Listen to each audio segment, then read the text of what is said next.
નમસ્કાર. શ્રી સયાજી વૈભવ સાર્વજનિક પુસ્તકાલય અને શ્રી નરેન્દ્ર હીરાલાલ પારેખ જ્ઞાનધામ નવસારી દ્વારા યોજાયેલ સાહિત્ય પર્વના ત્રીજા મણકામાં આપ સૌ સુગ્ન સાહિત્ય પ્રેમીઓનું હૃદયથી સ્વાગત કરું છું. આજે આ પર્વનો આપણો બીજો દિવસ છે. આજે આપણી વચ્ચે ઉપસ્થિત છે પ્રખર વિદુષી સાહિત્યકાર માનનીય ડૉક્ટર ઉષાબેન ઉપાધ્યાય. એમનો પરિચય આપવાનું સદભાગ્ય મને મળ્યું છે. એમનો પરિચય તો એમનું વક્તવ્ય અને એમનો વાણી પ્રવાહ આપણને કરાવશે જ, પરંતુ એમના વિશે સાગરના બૂંદ જેટલી ઓળખાણ હું કરાવવા જઈ રહી છું. કયા શબ્દોથી શરૂઆત કરું? કવિયત્રી છે, વાર્તાકાર છે, નિબંધકાર છે, વિવેચક છે, નાટ્યલેખક છે, સંશોધક છે, સંપાદક પણ ખરા. ગુજરાતી ભાષાને ટૂંકમાં ગુજરાતી ભાષાને ફક્ત જીવંત રાખવા માટે જ નહીં, પરંતુ નવપલ્લવિત કરી વસંતના વૈભવની માફક સૌંદર્યવાન, જાજરમાન અને આકર્ષિત બનાવવા કટિબદ્ધ એવા શબ્દશાસ્ત્રથી એમ કહું તો એ છે આપણા ઉષાબેન. ભાવનગરમાં ભાવનાઓથી ભરપૂર એવા ઉષાબેનનો જન્મ. ગુજરાતી વિષય સાથે MA અને પછી PhDની ડિગ્રી મેળવી. આ ડિગ્રી મેળવનાર એમની જ્ઞાતિના તેઓ પ્રથમ મહિલા. ત્યારબાદ ગુજરાત વિદ્યાપીઠ અમદાવાદમાં 22 વર્ષ અધ્યાપન કાર્ય કર્યું. ગુજરાતી સાહિત્યના પ્રકાશન મંત્રી રહી ચૂક્યા છે. ગુજરાત વિદ્યાપીઠ અમદાવાદની આર્ટ્સ ફેકલ્ટીના ડીન અને ગુજરાતી વિભાગના અધ્યક્ષ રહી ચૂક્યા છે. તેમજ ભારતીય ભાષા સંસ્કૃતિ સંસ્થાન અને હિન્દી પ્રચાર સમિતિ ગુજરાત વિદ્યાપીઠ અમદાવાદમાં જુલાઈ 2023થી તેઓ ડાયરેક્ટર છે. કેવું સુંદર એ કહે છે, કવિતા મારું જીવન છે અને શબ્દોનો નરવો અને ગરવો સાદ એ મારું સત્ય છે. એવો આટલું કહેનાર જ નહીં પરંતુ જીવનાર આ વાક્યોને એવા સાચી સામાજિક નિસ્બત ધરાવનાર મહિલા છે. એમણે વિદ્યાર્થીઓ, મહિલા સશક્તિકરણ અને પર્યાવરણની જાગૃતિ માટે ખૂબ સરાહનીય કાર્યો પણ કર્યા છે. અનેક વનવાસી વિદ્યાર્થીઓ અને ગ્રામીણ વિસ્તારમાં રહેતા વિદ્યાર્થીઓને અભ્યાસ માટે માર્ગદર્શન પૂરું પાડીને ઉચ્ચતમ ડિગ્રી પ્રાપ્ત કરાવી છે અને ઉચ્ચ સ્થાને, શિક્ષણના ઉચ્ચ સ્થાને પહોંચવામાં મદદ કરી છે.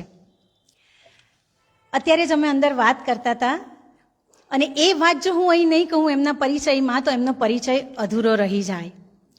અને એ છે એમના જુઈ મેળાની. કદાચ બધાએ ઓનલાઈન વાંચ્યું હશે અને મેં એમને પહેલાં મળતાની સાથે જ કહ્યું કે ખરેખર મેં જે તમારા વિશે વાંચ્યું હતું તે તમે અદ્દલો અદ્દલ એવા જ છો. વાત કરીએ જુઈ મેળાની.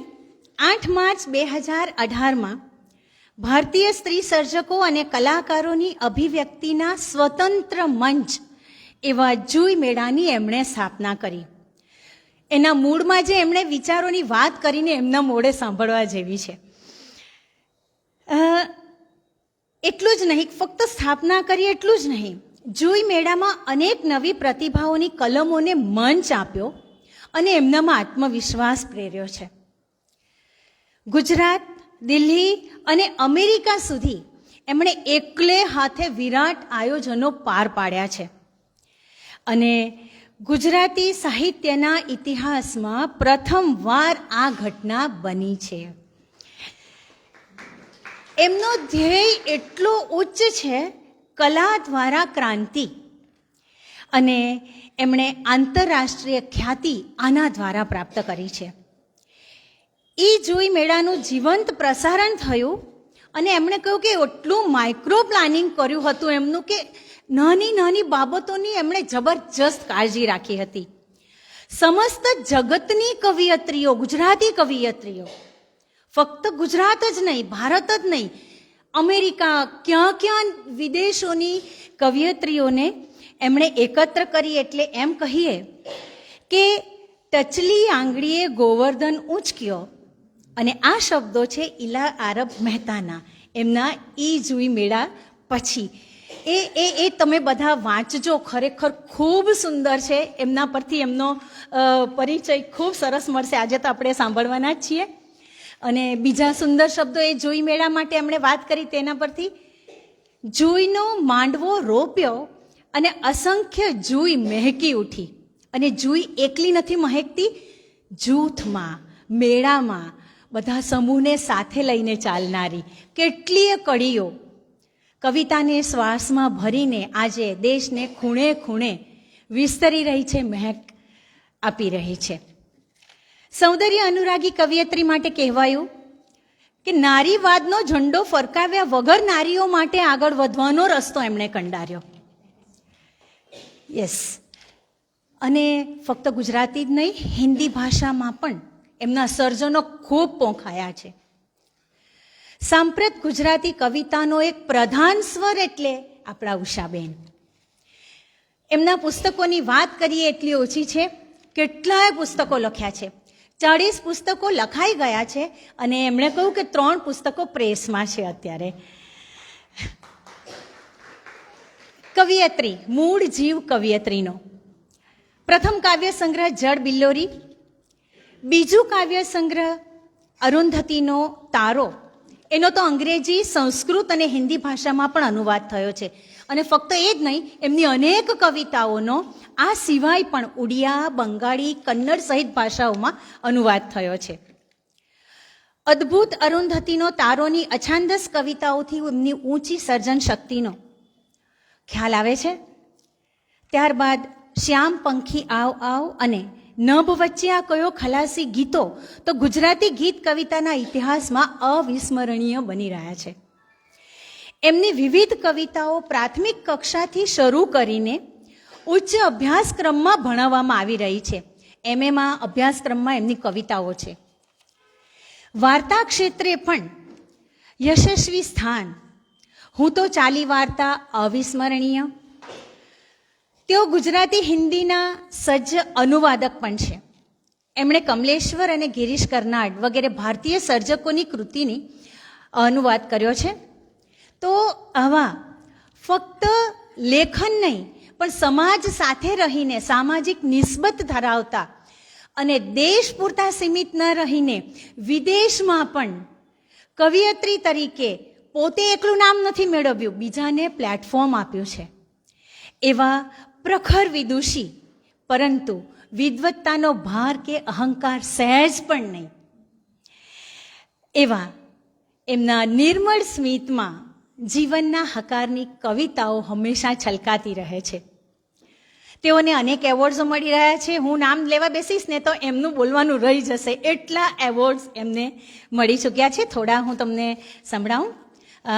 ગુજરાતી સાહિત્ય પરિષદ અમદાવાદથી બટુભાઈ ઉમરવાડિયા પારિતોષિક, ભગીની નિવેદિતા પારિતોષિક, લખનૌથી સૌહાર્દ સન્માન પુરસ્કાર, હિન્દી સેવા સન્માન ઉજ્જૈનથી, નાગપુરથી મહાત્મા સાવિત્રીબાઈ ફુલે એવોર્ડ, વુમન એચિવર્સ એવોર્ડ ગાંધીનગરથી, નારી શક્તિ એવોર્ડ પાલિતાણાથી, પશ્ચિમ બંગાળ, દિલ્હી, અમેરિકા, ટેક્સાસ વગેરે પણ બધા જ દેશોએ, બધા જ ભાગોથી એમને પુષ્કળ એવોર્ડો મળ્યા છે. એમને માટે એક જોરદાર તાળી થઈ જાય. તો આવા એક તેજમય ચહેરો, એના ઉપર એક મોટો ગોળ ચાંદલો અને ગળામાં મોતીની માળા અને મોં પર નિર્મળ સ્મિત રેલાવતા ઉષાબેન આજે આપણે આંગણે પધાર્યા છે. એ આપણે માટે ખૂબ નસીબની વાત છે. એમને સાંભળીએ એટલે આ પ્રતીતિ આપણને હમણાં જ થશે. એવું લખાયું છે એમના માટે કે પોતાના સમયથી આગળ જીવનારા, સમવેણે તરનારા અને પડકારોને એકલે હાથે ઝીલીને ઝઝૂમીને પાર ઉતારવાની હિંમત રાખનારા છે આ ઉષાબેન. તો આપણે આંગણે પધારેલ ઉષાબેનનું આપણી પુસ્તકાલયની પ્રણાલિકા મુજબ પુસ્તકથી સ્વાગત કરવા માટે આપણી લાઇબ્રેરીના પ્રાણ એવા માનનીય શ્રી જયપ્રકાશભાઈને વિનંતી કરીશ. જયપ્રકાશભાઈ, આવો.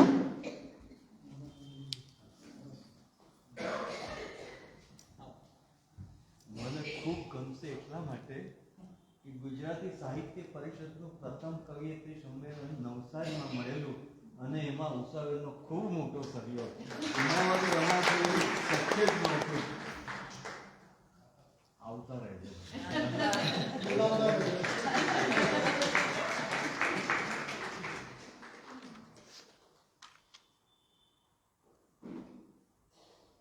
તમે ગાંધી વિદ્યાપીઠ રહી ગઈ. બહુ બધું છે, પુષ્કળ છે. ગાંધી વિદ્યાપીઠ એમની ઓળખ છે અને આજે ટાગોર અને ગાંધી અને કબીર એ ત્રણ જોડાયેલા છે.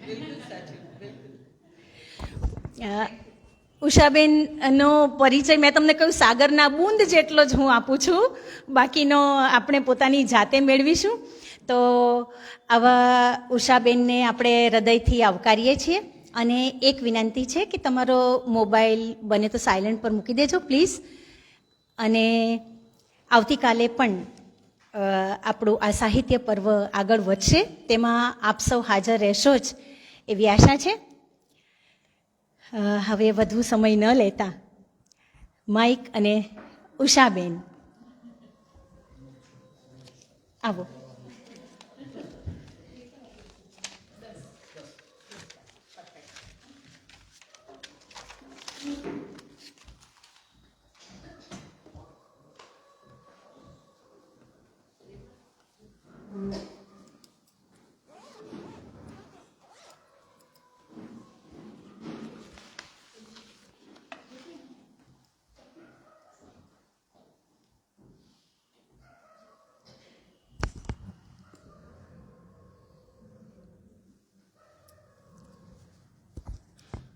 સૌને નમસ્કાર. આ ગ્રંથાલય એક ધબકતું સંસ્કૃતિ કેન્દ્ર છે અને વર્ષોથી આ ગ્રંથાલય વિશે સાંભળતી હતી. ઓનલાઈન એક વખત એક વાર્તાલાપમાં જોડાઈ પણ હતી, પણ જ્યારે પ્રત્યક્ષ અહીંયા આવી છું ત્યારે આ આખા પરિસરમાં મને કેટલા બધા બાળકોની આનંદની કિલકારીઓ સંભળાઈ છે, કેટલા બધા વડીલોના આશીર્વાદ નીતરતી હોય એવી આંખો મને દેખાઈ છે.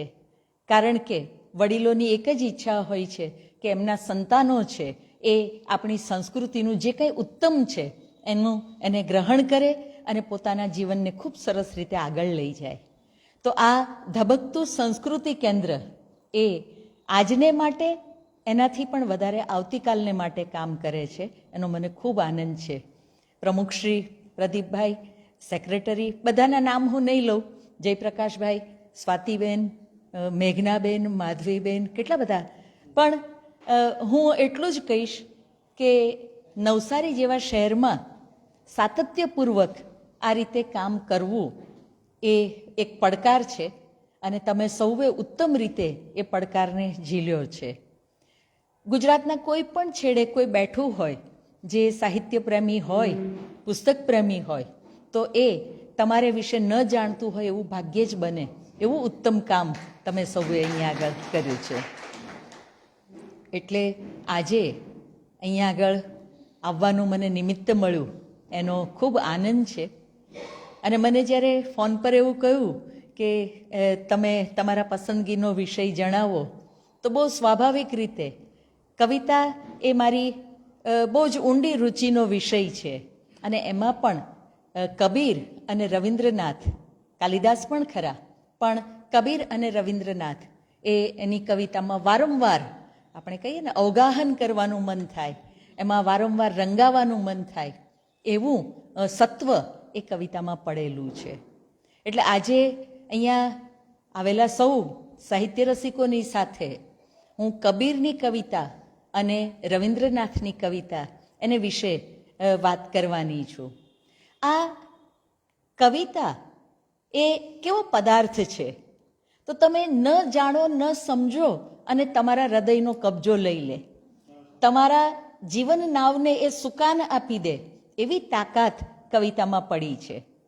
જેમ કે કબીર કહેતા હોય કે લાલી મેરે લાલ કી જીત દેખું તિત લાલ, લાલી દેખન મેં ગઈ મેં ભી હો ગઈ લાલ. તો આ મેં ભી હો ગઈ લાલ એ રંગાઈ જવાનું એ સહજપણે બનતું હોય છે. અને મને કેમ આ બે કવિ, એમાં જે તત્વદર્શન છે, એમાં જે સચોટ વેધક વાણી છે, એમાં જે પ્રકૃતિ માટેનો પ્રેમ છે, ભક્તિ છે, એ બધું તો ગમે જ છે. પણ સૌથી મોટી બે વાત મને જો આ કવિ બંને કવિમાં ગમતી હોય તો તે છે એમનો ઊંડો માનવતાવાદ. ચંડીદાસે જે કહ્યું છે કે સાબાર ઉપર માનુષ તાહાર ઉપર કેઈ નાઈ, સૌથી ઉપર એટલે જ્ઞાતિ જાતિ કોઈ ભેદભાવ નહીં, મનુષ્ય એ સૌથી ઉપર છે અને માનવતા એ આપણો સાચો ધર્મ છે. તો એ વાત કબીરદાસ પણ કરે છે, એ પોતાને નમ્રતાથી દાસ કહે છે, આપણે તો કબીરજી કહીએ અને લાડથી માત્ર એક વચનમાં કબીર એમ કહેવા આપણે ટેવાયેલા છીએ. તો કબીર પણ કહે છે અને સાથે રવિન્દ્રનાથ પણ આ જ વાત કરે છે. કબીર આજથી લગભગ 600 વર્ષ પહેલા થઈ ગયા અને રવિન્દ્રનાથ પ્રમાણમાં નજીકના કહેવાય એવા કવિ. પણ એ બંનેની કવિતામાં તમે જોશો કે ભારતીય ઉપનિષદો, ભારતીય સંસ્કૃતિ, એના જે સંસ્કાર છે એ ભારોભાર પડેલા છે. આપણું જે તત્વદર્શન છે, આપણી જે સાધના પરંપરાઓ છે, એનો પડઘો અથવા તો એનો પ્રભાવ આ બંને કવિમાં ઝીલાયો છે. એલિયટે બહુ એક સરસ વાક્ય કહેલું છે એમના 3 વોઇસીસમાં કે કોઈ પણ કવિ મહાન ક્યારે થાય છે? તો કોઈ પણ કવિ ત્યારે જ મહાન થઈ શકે છે જ્યારે એ પરંપરાના ખભા ઉપર ઊભો રહે છે. આપણે ગૌરવશાળી કેવી રીતે બનીએ છીએ? તો આપણા વડીલોએ જે કંઈ જહેમત કરી છે, જે કીર્તિ કમાઈ છે, જે કંઈ એમણે સ્થિરતા આર્થિક રીતે ઊભી કરી છે, એના બેઝ ઉપર આપણે આગળ જઈએ છીએ.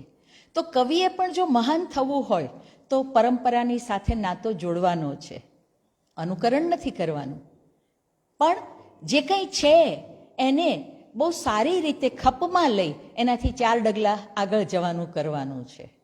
તો કબીરજીએ પણ આપણી જે પરંપરા છે એમાંથી ઘણું બધું લીધું છે અને રવિન્દ્રનાથે પણ આપણી પરંપરા, ભારતીય પરંપરા, ભારતીય સાધના પરંપરા, એમાંથી ઘણી બધી બાબતો લીધી છે. મારી વાતમાં હું પહેલાં કબીરજી વિશે વાત કરવા ધારું છું અને પછી રવિન્દ્રનાથ વિશે, પણ વચ્ચે વચ્ચે બેની એક સાથે વાત આવી જાય એવું પણ બનવાનું છે, કારણ કે એ બે એવી વિભૂતિ છે, એવા મનીષી છે કે એમના શબ્દને એકની વાત કરીએ તો બીજું યાદ આવ્યા વગર રહે નહીં. એટલે ક્યાંક ક્યાંક એવું થશે, પણ મુખ્યત્વે હું પહેલાં કબીરજીની વાત કરીશ અને પછી રવિન્દ્રનાથની વાત કરીશ. કબીરજી છે, હવે હું કબીર જ કહીશ કારણ કે લાડવાચક નામ કબીર એ મારા મનને વધારે રૂચે છે. કબીરદાસ કે કબીરજી એવું કહેવાનું બહુ મન થતું નથી. કેટલા બધા લોકપ્રિય છે, માત્ર આપણે ત્યાં જ નહીં, ગુજરાત કે ભારત નહીં, પણ દેશ વિદેશની અંદર જો કોઈ ભારતીય કવિને ઓળખતું હોય તો એક કબીરને ઓળખે છે. એક રવિન્દ્રનાથ નોબેલ પ્રાઇઝ વિનર છે, આપણા નરસિંહ મહેતા ગાંધીજીને કારણે એને વિશ્વ જાણે છે. તો વિશ્વ જેને જાણે છે એવા ભારતીય કવિઓ પૈકીના એક તે આ કબીર છે. કેમ એમની વાણી આટલી બધી પ્રભાવક બની છે? એમના જીવનના સંજોગો તો માણસ હારી જાય, જે પ્રારંભિક જે કંઈ હતા એમના સંજોગો આપણે સૌ જાણીએ છીએ કે વિધવા બ્રાહ્મણ માતાના પુત્ર અને લોકલાજના ભયે માતા છે એને તળાવને કાંઠે છોડી દે છે અને ત્યાંથી એક મુસ્લિમ વણકર દંપતી પસાર થતું હોય છે, બાળકના રડવાનો અવાજ સાંભળે છે અને કુતૂહલથી જાય છે અને જુએ છે તો એક નાનકડું નવજાત શિશુ રડતું હતું, નિસંતાન હતું એ દંપતી, અને એમને એમ થયું કે આ તો ભગવાનના આશીર્વાદથી આ આપણને બાળક મળ્યું છે અને પોતાને ઘરે લઈ જાય છે, ઉછેરે છે. એ બંને વણકર હતા, મુસ્લિમ જાતિના હતા, વણકર હતા અને એમણે પોતાના સંતાનની જેમ આ બાળકને ઉછેર્યું. જે વ્યવસાય હતો વણકરીનો એ પણ એમને શીખવ્યો અને કબીર છે એ આ સંજોગોમાં જે ઉછર્યા, હવે એ આખો સમય 600 વર્ષ પહેલાંનો, એ સમયમાં જે પરિસ્થિતિ હતી તે કેવી હતી, કયા પ્રભાવોએ કબીરની ચેતનાને ઘડી હતી, પ્રભાવ પાડ્યો હતો. તો એક બાજુ મુસ્લિમોનું આક્રમણ થઈ ચૂક્યું હતું ને ઇસ્લામનો એક ઝંઝાવાતી પ્રવાહ ભારતની અંદર આવી ચૂક્યો હતો. બીજી બાજુ સિદ્ધ અને નાથ પરંપરા, બૌદ્ધોના પછીના સમયની એ સિદ્ધ અને નાથ પરંપરા એ આપણે ત્યાં હતી. અને દક્ષિણ ભારતમાં જે ભક્તિ સંપ્રદાય છે એનો પ્રાદુર્ભાવ અને વિકાસ થયો, એની એ ભક્તિની છોડ રામાનંદ સ્વામી દ્વારા ઉત્તર ભારતમાં પણ પહોંચી હતી. ભક્તિ માટે એવું કહેવાયું છે કે ભક્તિ દ્રાવિડ ઉપજી લાયે રામાનંદ. તો દ્રવિડ દેશ, દક્ષિણ ભારત, ત્યાં ભક્તિનો એ પાછો એક બહુ મોટો ઇતિહાસ છે, પણ એમાં હું નહીં જાઉં. નાયનમાર પરંપરા અને આલવાર પરંપરા અને એમાં આલવાર સંતોએ ભક્તિ લઈ આવ્યા, એ બધી વાતમાં નહીં જઈએ. પણ આ રામાનંદ સ્વામી છે એ પોતાની સાથે ઉત્તર ભારતમાં ભક્તિને લઈ આવે છે અને ભક્તિનું એક મોટું મોજું આખા ભારતની અંદર ફરી વળે છે. ચંડીદાસ હોય અથવા વિદ્યાપતિ હોય, નરસિંહ હોય, મીરા હોય, આ બધા જ જયદેવ હોય, એક ભક્તિમાં તરબોળ એવી છોડ ભારતના હૈયાને ઘેરી વળે છે, ભારતના હૈયાને, લોક જનમાનસને એને તરબતર કરે છે. તો એક બાજુ ઇસ્લામ પ્રવાહ આવ્યો છે, બીજી બાજુ ભક્તિનો પ્રવાહ આવ્યો છે. અને ઇસ્લામની પાછળ સૂફી પરંપરા જે છે, જેની અંદર વિયોગની વાત છે, સાધનાની વાત છે, એક પ્રેમ તત્વ, અફર પ્રેમ તત્વ એની વાત છે, તો એ પણ આવ્યું છે. તો આ બધી જ પરિસ્થિતિઓએ કબીરજીની ચેતના ઉપર પ્રભાવ પાડ્યો હતો. અને જે નાથ અને સિદ્ધોની પરંપરા, એની જે અવળવાણી છે, ગૂઢવાણી છે, એનો પ્રભાવ પણ આવ્યો છે. ક્યાંક યૌગિક ઈડા, પિંગળા, સુષુમ્ણા, કુંડલિની એ બધી વાતો પણ, જેને આપણે કહીએ કે એક પ્રકારની સાધના પરંપરા જે છે, એના સંદર્ભો પણ કબીરમાં મળે છે. તો શું એનો અર્થ એવો થયો કે કબીરજીએ બધું ભેગું કરીને આપણી સામે મૂકી દીધું? એવું નથી. એમની ચેતનાએ એ ખૂબ પ્રવાસો કરતા હતા. એટલે હિન્દીમાં જે શબ્દ બહુ પ્રચલિત છે, અગ્નેયજી જેને વારંવાર ઉલ્લેખ કરે, યાયાવર, બરાબર? તો યાયાવરી એ એમનામાં હતી. અને ખૂબ પ્રવાસો કરતા, એટલે ઘણી બધી બાબતો છે એમના જાણવામાં આવતી હતી. એ પોતે, જેને આપણે વિશુદ્ધ ભક્તિ કહીએ, એક બાજુ એ ભક્તિ તત્વ એમનામાં પડેલું છે, તો બીજી બાજુ સાધનાનું તત્વ પડ્યું છે. પણ તો પછી એમની વાણીમાં, જે રીતે આખાની વાણી છે ને, એકદમ તેજ નીતરતી અને એક ઘાને બે કટકા જેવી જે વાણી છે, એવી જ વાણી કબીરની પણ છે. તો કેમ આવી રીતે પણ એમણે આલેખન કર્યું? માત્ર ભક્તિ કે માત્ર યોગ સાધના એની વાત ન કરી?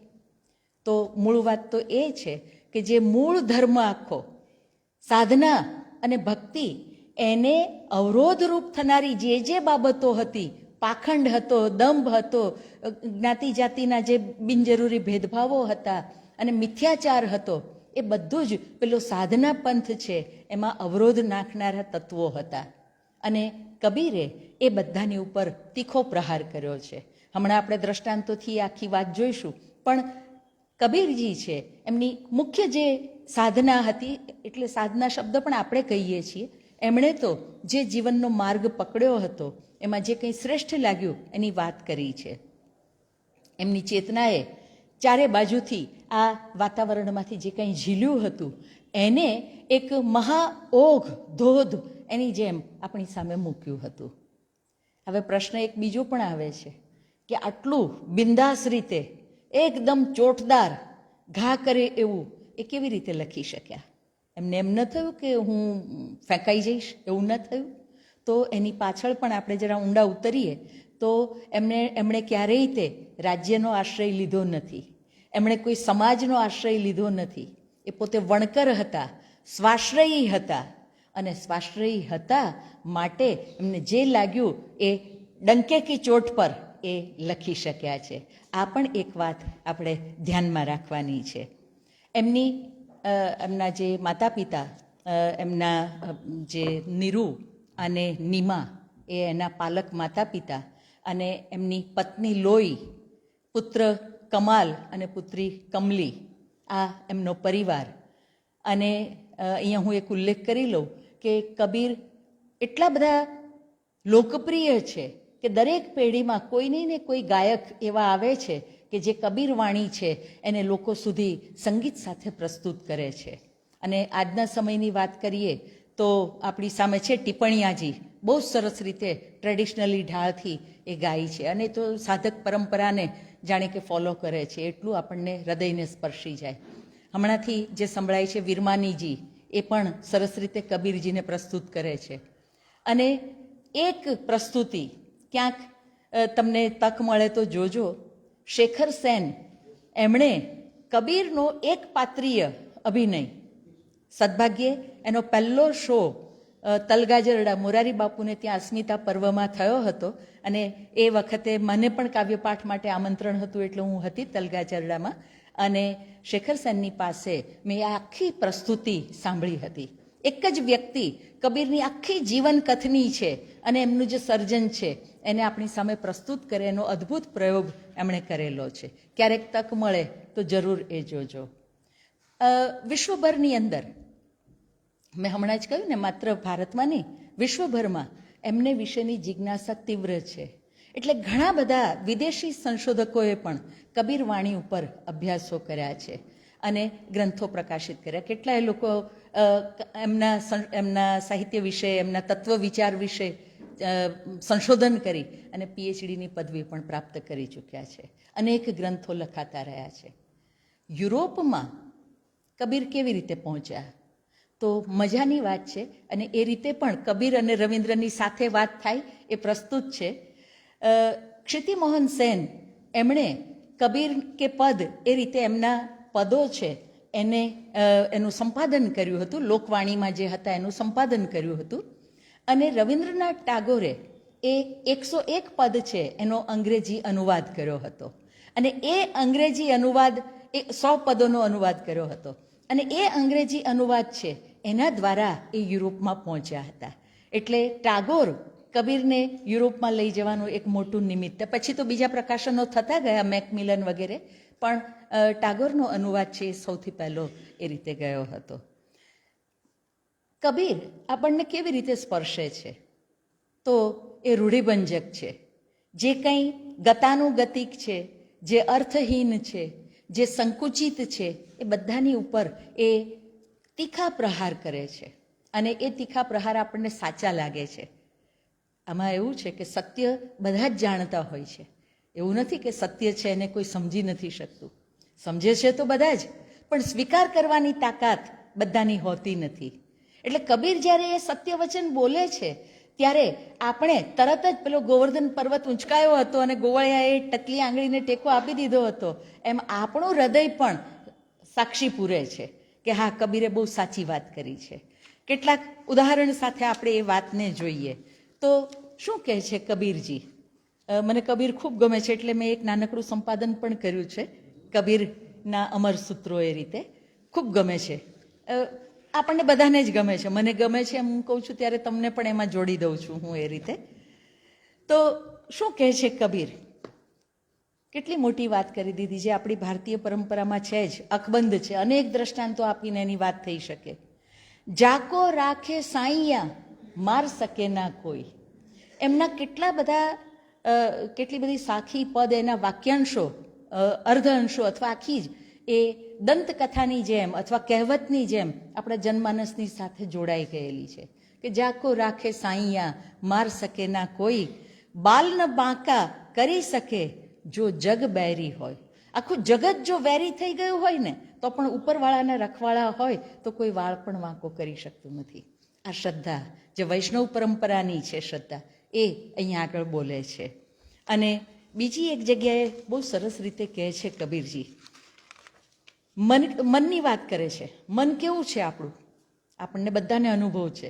માળા લઈને બેઠા હોઈએ અને મન ક્યાંય પહોંચી જાય, પછી જ્યારે જાગૃત થઈએ ત્યારે પાછું મનને લાવે, અરે ભાઈ હજુ માળા પૂરી નથી થઈ. તો અને આપણા લોક સાહિત્યમાં તો મનને માટે બહુ સરસ કહેવાયું છે, મન કેટલું ચંચળ છે.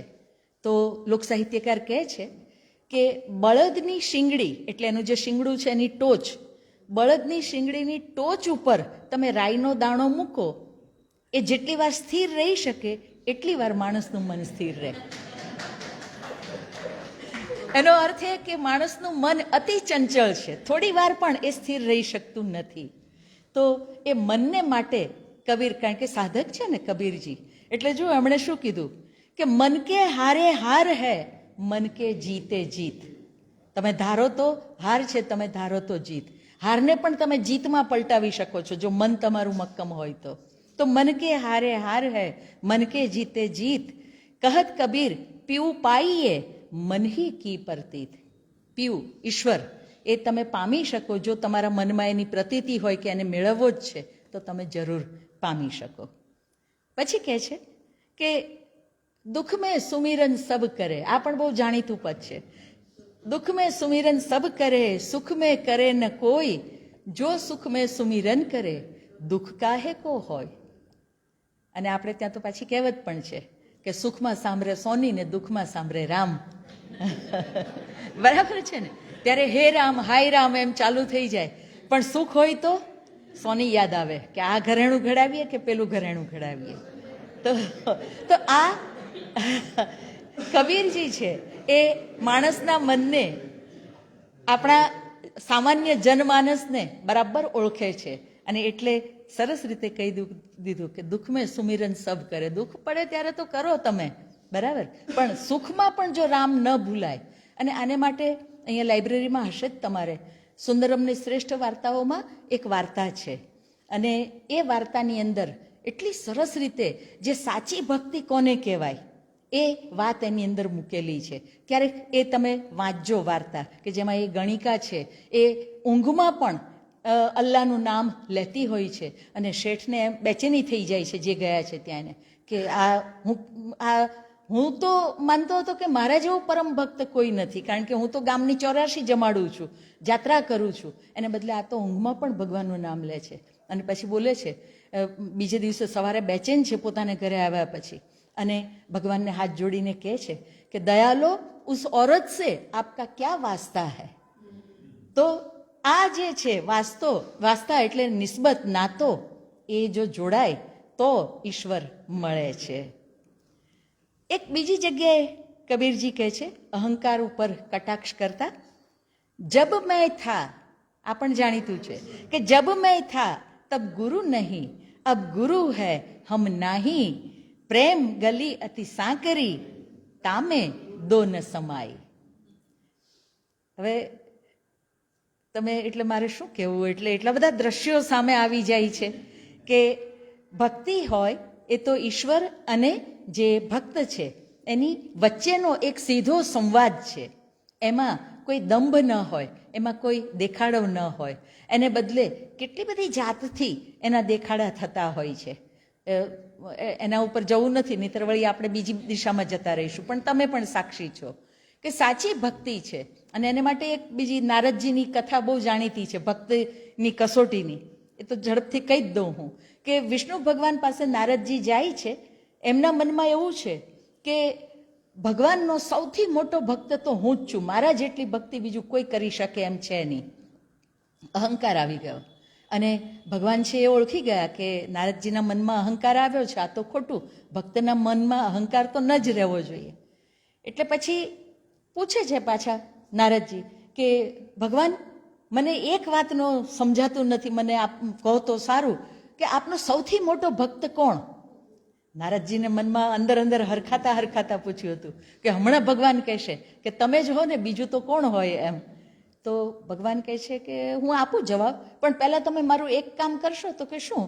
તો કે એક પાત્ર મગાવ્યું, એક કટોરો, અને એની અંદર છલોછલ તેલ ભરાવ્યું, અને પછી નારદજીના હાથમાં મૂકીને કીધું કે તમે જો મારા સાચા ભક્ત હો તો પૃથ્વીની પ્રદક્ષિણા છે, આ વાટકો હાથમાં રાખીને કરો, એમાંથી એક પણ ટીપું ઢોળાવવું ન જોઈએ. અને પ્રદક્ષિણા શરૂ કરે છે નારદજી, એમને એમ કે આ મારા માટે તો નાની વાત છે, હું સાબિત કરી દઉં કે હું જ મોટો ભક્ત છું. આખી પ્રદક્ષિણા કરીને આવે છે, રસ્તામાં જે કાંઈ ઉપરથી દેખાયું એ બધા દ્રશ્યો જોયા છે, પહોંચે છે પાછા ભગવાનના દરબારમાં. એટલે ભગવાન કે આવી ગયા નારદજી? તો કે હા. તો કે પછી નારદજીએ કહ્યું કે ભગવાન, મેં એક પણ ટીપું ઢોળાવા નથી દીધું, જો આખો આમ નામ હું પાત્ર લઈ આવ્યો છું. ભગવાને કીધું કે સારું, તો તમે આ પ્રદક્ષિણા દરમિયાન કેટલી વખત મારું નામ લીધું? અને નારદજીને એમ થયું કે હા, વાત તો સાચી. પછી કે રસ્તામાં તમે શું જોયું? તો કે એક ખેડૂત હતો, તો એ ઘરેથી નીકળ્યો તો પણ રામ નામ લેતો હતો, હળ ચલાવતો હતો તો પણ રામ નામ લેતો હતો, રાત્રે સૂતો હતો તો પણ રામ નામ લેતો હતો. અને ભગવાને એ દ્રશ્ય એમને યાદ કરાવીને જવાબ આપી દીધો કે તમે ગમે તે કામ કરો, સંસાર સુસરસો રહે ને મન મારી પાસ. બરાબર? તો એવું જ્યારે હોય તો સાચા ભક્ત. એટલે કબીરજી છે એ પણ આ કહે છે કે અહંકાર હોય ત્યાં આગળ ક્યારેય તે ભક્તિ પણ ન ટકી શકે અને ગુરુની કૃપા પણ ન ટકી શકે. કબીરે એમના અનેક પદમાં, સાખીમાં પ્રેમની વાત કરી છે. અને આ પ્રેમ કેવો છે? તો ઈશ્વર સાથેનો પ્રેમ છે, વ્યાપક પ્રેમની વાત છે. અને આ પ્રેમ છે એ પૃથ્વીનું, સૃષ્ટિનું મૂળભૂત તત્વ છે. એક નાનકડું વાંદરી પણ પોતાનું બચ્ચું જો જોખમમાં હોય, તમે કેટલાક વિડીયો, હવે તો યુટ્યુબની મહેરબાની છે, સારું નરસું બધું આપે છે, એટલે એમાં વિડીયો જોયો હોય તો વાયર ઉપર એક બચ્ચું લટકી ગયું છે અને બીજા કોઈ એને લાવી નથી શકતા, અને માં આગી જાય ને પાછી જાય, આગી જાય ને પાછી જાય મકાનની પાળી ઉપરથી, અને છેવટે એ જમ્પ મારી અને બચ્ચાને લઈ અને પાછો વળતો જમ્પ લઈને ઉતરી જાય છે. એ રીતે તો પશુ હોય કે મનુષ્ય હોય, આ વ્યાપક પ્રેમ જે છે એ આ સૃષ્ટિનું મૂળભૂત તત્વ છે. પ્રેમ છે તો કરુણા છે, પ્રેમ છે તો દયા છે, પ્રેમ છે તો સૌને માટે સૌનું ભલું થજો, સર્વદા સૌ સુખી થાજો, એ ભાવ છે એ આવે છે. તો કબીર કહે છે કે પ્રેમ ન બાળી ઉપજે. કેટલી મોટી વાત કરે છે કે પ્રેમ ન બાળી ઉપજે, પ્રેમ ન હાટ બિકાય, રાજા પ્રજા જેહી રૂચે, શીશ દેહી લઈ જાય, શીશ ઉતારી ભૂઈ ધરે, તબ બેઠે ઘરમાંહી. તો પ્રેમ કરવો, ઈશ્વરને પ્રેમ કરવો એ કોઈ નાની વાત નથી. તમે મસ્તક સાથે એ પ્રેમ છે ઈશ્વરને કરી શકો છો. જે કહીએ ભક્તિનો માર્ગ છે શુરાનો, બરાબર, એના જેવી નૈકાયરનું કામ જોને, એવી વાત છે. એમનું જીવન દર્શન પણ બહુ અનોખ્યું હતું. એમણે કેવી, અને એમની પાસે બહુ જ પ્રવાસો કર્યા છે ને, અને જીવનને નજીકથી જોયું છે, લોકોના જીવનને, એટલે એમને ઉપમાઓ પણ એટલી સરસ જડી આવે છે, દ્રષ્ટાંતો પણ એવા સરસ જડી આવે છે. એ કહે છે જીવન દર્શન એમનું જે છે કે જો જલ બાહે નાવ મેં, એટલે નાવમાં જો પાણી ભરાવા માંડે, જો જલ બાહે નાવ મેં, ઘર મેં બાઢે દામ. જો જે રીતે નાવમાં પાણી ભરાવા માંડે અથવા ઘરમાં સંપત્તિ બહુ વધી પડે, દો હાથ ઉલેચીએ યહી સજ્જન કો કામ. બે હાથે ઉલેચો, ખૂબ જો થઈ જાય, અતિ કશું સારું નથી. તો જો નાવમાં પાણી ખૂબ ભરાઈ જાય તો નાવ ડૂબી જાય, અને કોઈ પરિવારમાં સંપત્તિ જરૂરથી ઘણી વધારે આવી જાય, અને જો એ બે હાથે ઉલેચે નહીં, અર્થાત દાન ન કરે, સદમાર્ગે, આતંકવાદીઓ પણ દાન મેળવે છે ધાક ધમકીથી, એવું નહીં, પણ સદમાર્ગે, તો દો હાથ ઉલેચીએ. કેટલી સરસ વાત એમણે કરી દીધી છે. અને સંતોષ એ સૌથી મોટી મૂડી છે. ભારતીય પ્રજા પાસે એ ગુણ છે. તમે જો પ્રવાસો કરતા હશો તો જોતા હશો, મોટા મોટા જે ધનિક હોય પણ એવી સાદગીથી પ્રવાસ કરતા હોય, ટ્રેનમાં, પ્લેનમાં, ક્યાંય પણ તમને મળે તો તમે કલ્પના ન કરી શકો કે આ આટલી સંપત્તિના માલિક હશે. એ એક આપણો ભારતીય સ્વભાવ છે કે આપણે સાદગીમાં રહેવા માટે ઉત્સુક હોઈએ છીએ, એમાં આપણે સંતોષ માનીએ છીએ. તો કબીરજી કહે છે કે સાईं इतना दीजिए जामे कुटुंब समाय, मैं भी भूखा ना रहूं, અતિથિ ભૂખ્યો ન જાય. અતિથિનો સમાવેશ છે, એવું નહીં કે ફોન નહોતો કર્યો ને કેમ આવી ગયા, વોટ્સએપ નહોતો કર્યો કે આવીએ છીએ ને કેમ આવી ગયા, અથવા તો આવે અને તમે ટીવીમાંથી એની સામું જોવાની ફુરસદ જ ન હોય, મોબાઈલમાંથી એની સામું જોવાની ફુરસદ જ ન હોય. આજના દ્રશ્યો છે, પણ એવી વાત નથી. પરિવાર છે એ સારી રીતે જીવનયાપન કરી શકે, અને આંગણે આવેલો અતિથિ છે એને ભૂખ્યો ન કાઢવો પડે, આટલું મળે તો બસ એ ઉત્તમ છે. આ વાત કબીરજી કહે છે. અને તમે જુઓ એ સમયના સમાજના સંદર્ભે આ વાત કેટલી મોટી હતી. અને જે વાત છે, મેં બી ભૂખા ના રહું, સાધુ ભૂખ્યો ન જાય, એટલે પોતે તો જમે પણ સાથે સાધુ જે આવનાર છે, અતિથિ છે, અથવા તો સાધુ સંત છે, એને પણ પોતે આપી શકે એ ભાવના. અહીંયા એક દાખલો, આજે સાધુ ભૂખ્યો ન જાય વાળી વાત છે એટલે મને કહેવાનું મન થાય કે હું નાની હતી, મોસાળમાં કેટલાક વર્ષો રહીને ભણી હતી. તો મારા નાની છે, હું જ્યારે 3જા 4થામાં ભણતી ત્યારે હું જોતી, સંયુક્ત પરિવાર હતો, ઘણા બધા લોકો હતા. તો એ જમાનાની રૂઢિ પ્રમાણે કોઈ એક બ્રાહ્મણ છે, રોજ સવારમાં લોટ માગવા માટે આવતો અને દયા પ્રભુની એમ મોટે સાદે બોલે એટલે અંદરથી લોટ લઈને કોઈ આવી અને એની જોડીમાં લોટ આપે. તો મારા નાની છે, સવારમાંથી જ મારા મામીઓ રસોઈ કરતા હોય એની પાસે એક વાટકો ભરાવીને મૂકી રાખે અને જેવો પેલો સાદ પડે એટલે અમારી જેવા જે કોઈ નાના બાળકો આજુબાજુમાં દેખાય એને આંગળીએ પકડી વાટકો પોતે લઈ અને દરવાજા સુધી આવે. દરવાજે આવે પછી જે બાળકને સાથે લઈ ગયા હોય એના હાથમાં વાટકો મૂકીને એમ કે લો આ આપી દો એમ. એટલે અમે પેલા બ્રાહ્મણની જોડીમાં નાખીએ. નાના હતા ત્યારે કંઈ સમજાયું ને, એમ થયું કે બાકે છે એટલે કરવાનું એમ. પણ હું કોલેજમાં આવી એટલે મને પ્રશ્ન થયો કે બા પોતે જો આપે તો એને પુણ્ય મળે દાન કર્યાનું, એને બદલે એ અમારા બધાને હાથે કેમ અપાવતા હતા? એટલે પછી મેં બાને પૂછ્યું કે બા તમે જો આપો તો પુણ્ય મળે પણ અમારે હાથે કેમ અપાવતા હતા? અને જે જવાબ આપ્યો એ આપણી ભારતીય પરંપરા. એમણે એમ કહ્યું કે નાનપણથી બાળકોને છે એ આપવાની ટેવ પડે એટલા માટે થઈને એને હાથે એ લોટ અપાવતા હતા. તો આ આપણી ભારતીય પરંપરા છે, અતિથિ ભૂખ્યો ન જાય, સાધુ ભૂખ્યો ન જાય. કબીરજી છે એમણે જે પ્રેમલક્ષણા ભક્તિ અથવા વૈષ્ણવ પરંપરા, ભક્તિ પરંપરા, એનો એક જે મેં હમણાં જ ઉલ્લેખ કર્યો કે ભારતભરમાં એ મોજું છવાયેલું હતું. અને એ એક બાજુ સૂફી પરંપરા, એમાં પણ વિરહ અને એક પ્રેમની એક તીવ્ર પીડા એની અંદર સૂફી પરંપરામાં પણ સાધના પરંપરામાં જોવા મળે છે. એ જ રીતે આપણી જે ભક્તિ પરંપરા છે એમાં પણ એ જીવ અને શિવ એનો વિયોગ એની વાત એની અંદર છે. કબીરના ઘણા બધા પદમાં, ઘણી બધા દોહામાં આપણને એ વાત જોવા મળે.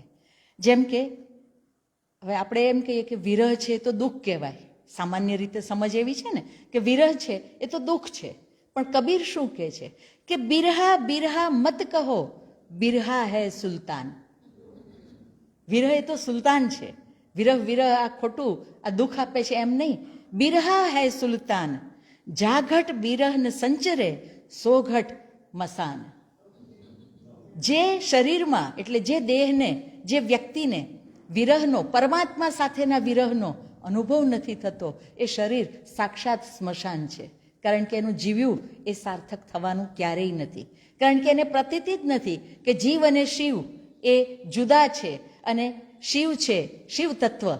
એટલે હું અહીંયા કોઈ એક પરંપરાની રીતે નથી કહેતી, પણ આ એક પરમ તત્વ. તો એની સાથેનું મિલન, એની એક તીવ્ર ઝંખના એ જો ન જાગી હોય તો આ મનુષ્ય દેહ જે મળ્યો છે એની સાર્થકતા નથી.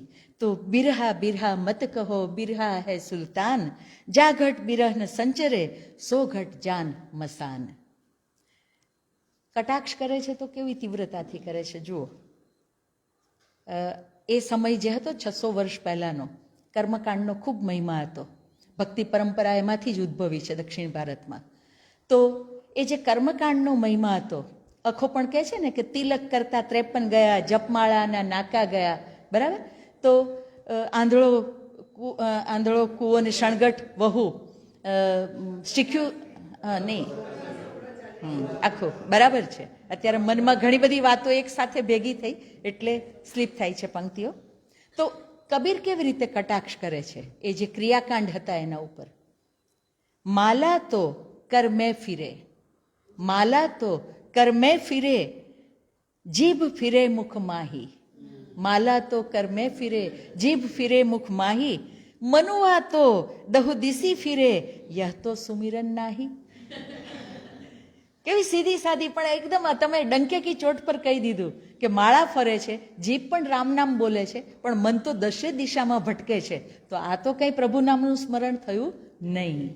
ચોખ્ખી ચટ, એટલે આમ કહે ને એક ગાને બે કટકા, એવી રીતે એ કહી શકે છે.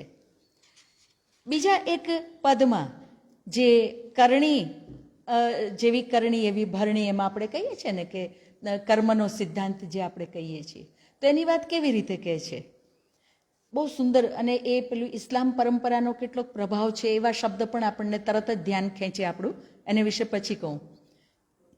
એવું કહે છે કબીર કે ગુરુ ઝરોખે બેઠી કે, ગુરુ ઝરૂખે બેઠી કે સબકા મુજરા લેત.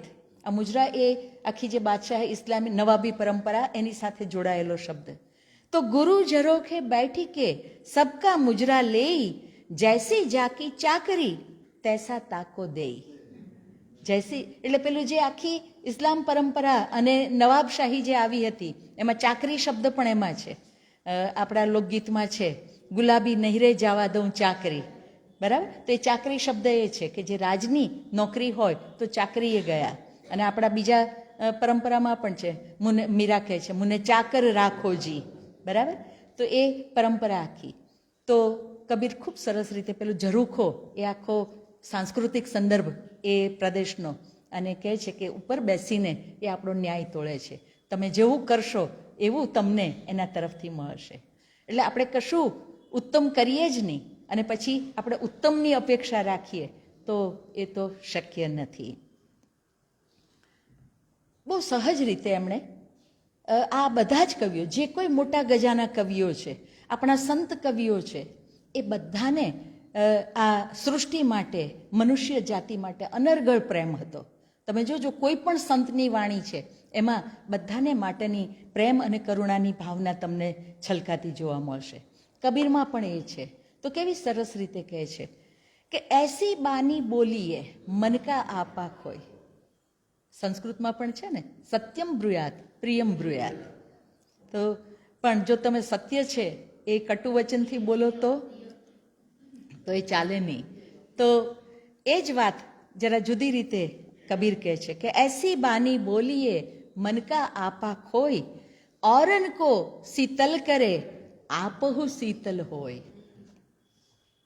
તમે જો ખરાબ રીતે, ખરાબ વાણીથી બીજા સાથે વ્યવહાર કરો તો એને જ ચોટ પહોંચે છે એમ નહીં.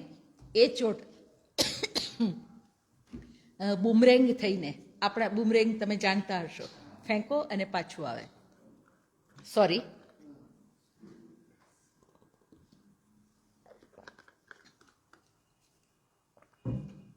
તો બહુ સરસ રીતે આપહુ શીતલ હોય. તમારે જો શાંતિ જોઈતી હોય, સુખ જોઈતું હોય, સંતોષ જોઈતો હોય તો તમે બીજા સાથે એવો વ્યવહાર કરો કે જેને કારણે તમને, એને તો શીતળતા મળે જ પણ તમને પણ મળે.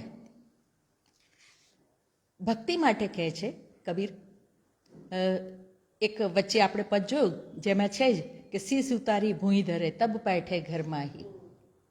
તો એ જ વાત અહીંયા જુદી રીતે પાછું, એટલે એ જ પંક્તિ છે કે યહ તો ઘર હૈ પ્રેમ કા ખાલા કા ઘર નાહી. ઈશ્વર માટેના પ્રેમની આખી વાત. ખાલા માસીનું ઘર નથી, આ મોસાળ નથી, બરાબર.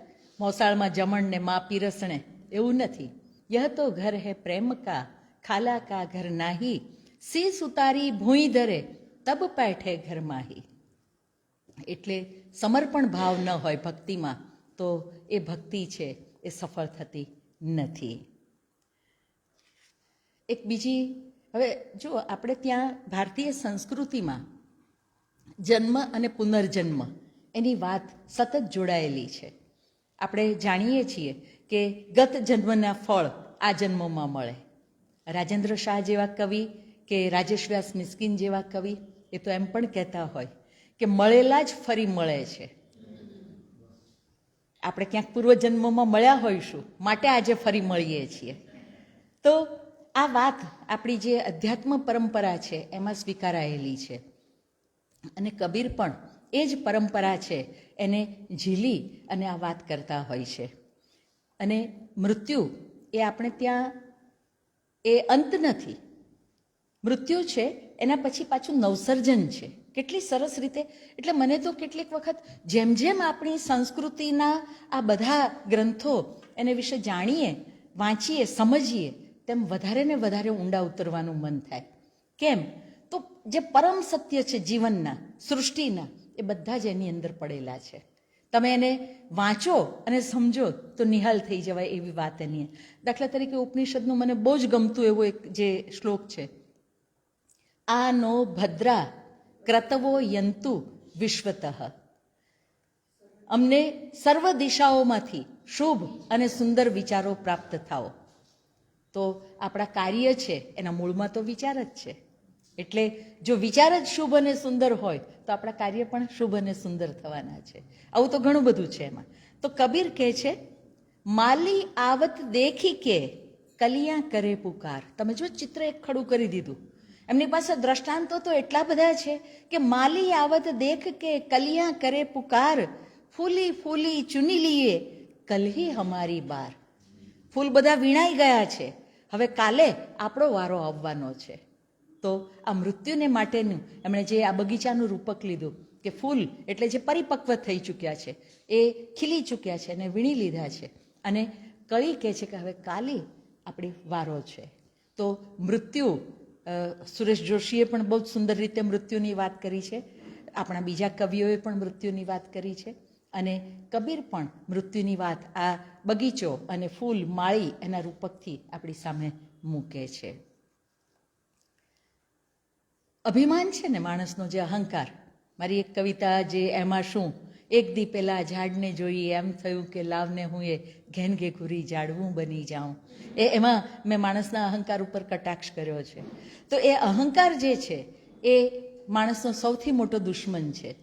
અને કબીર કહે છે કે તમે ગમે એટલો અહંકાર કરશો પણ છેવટે અંત કયો છે?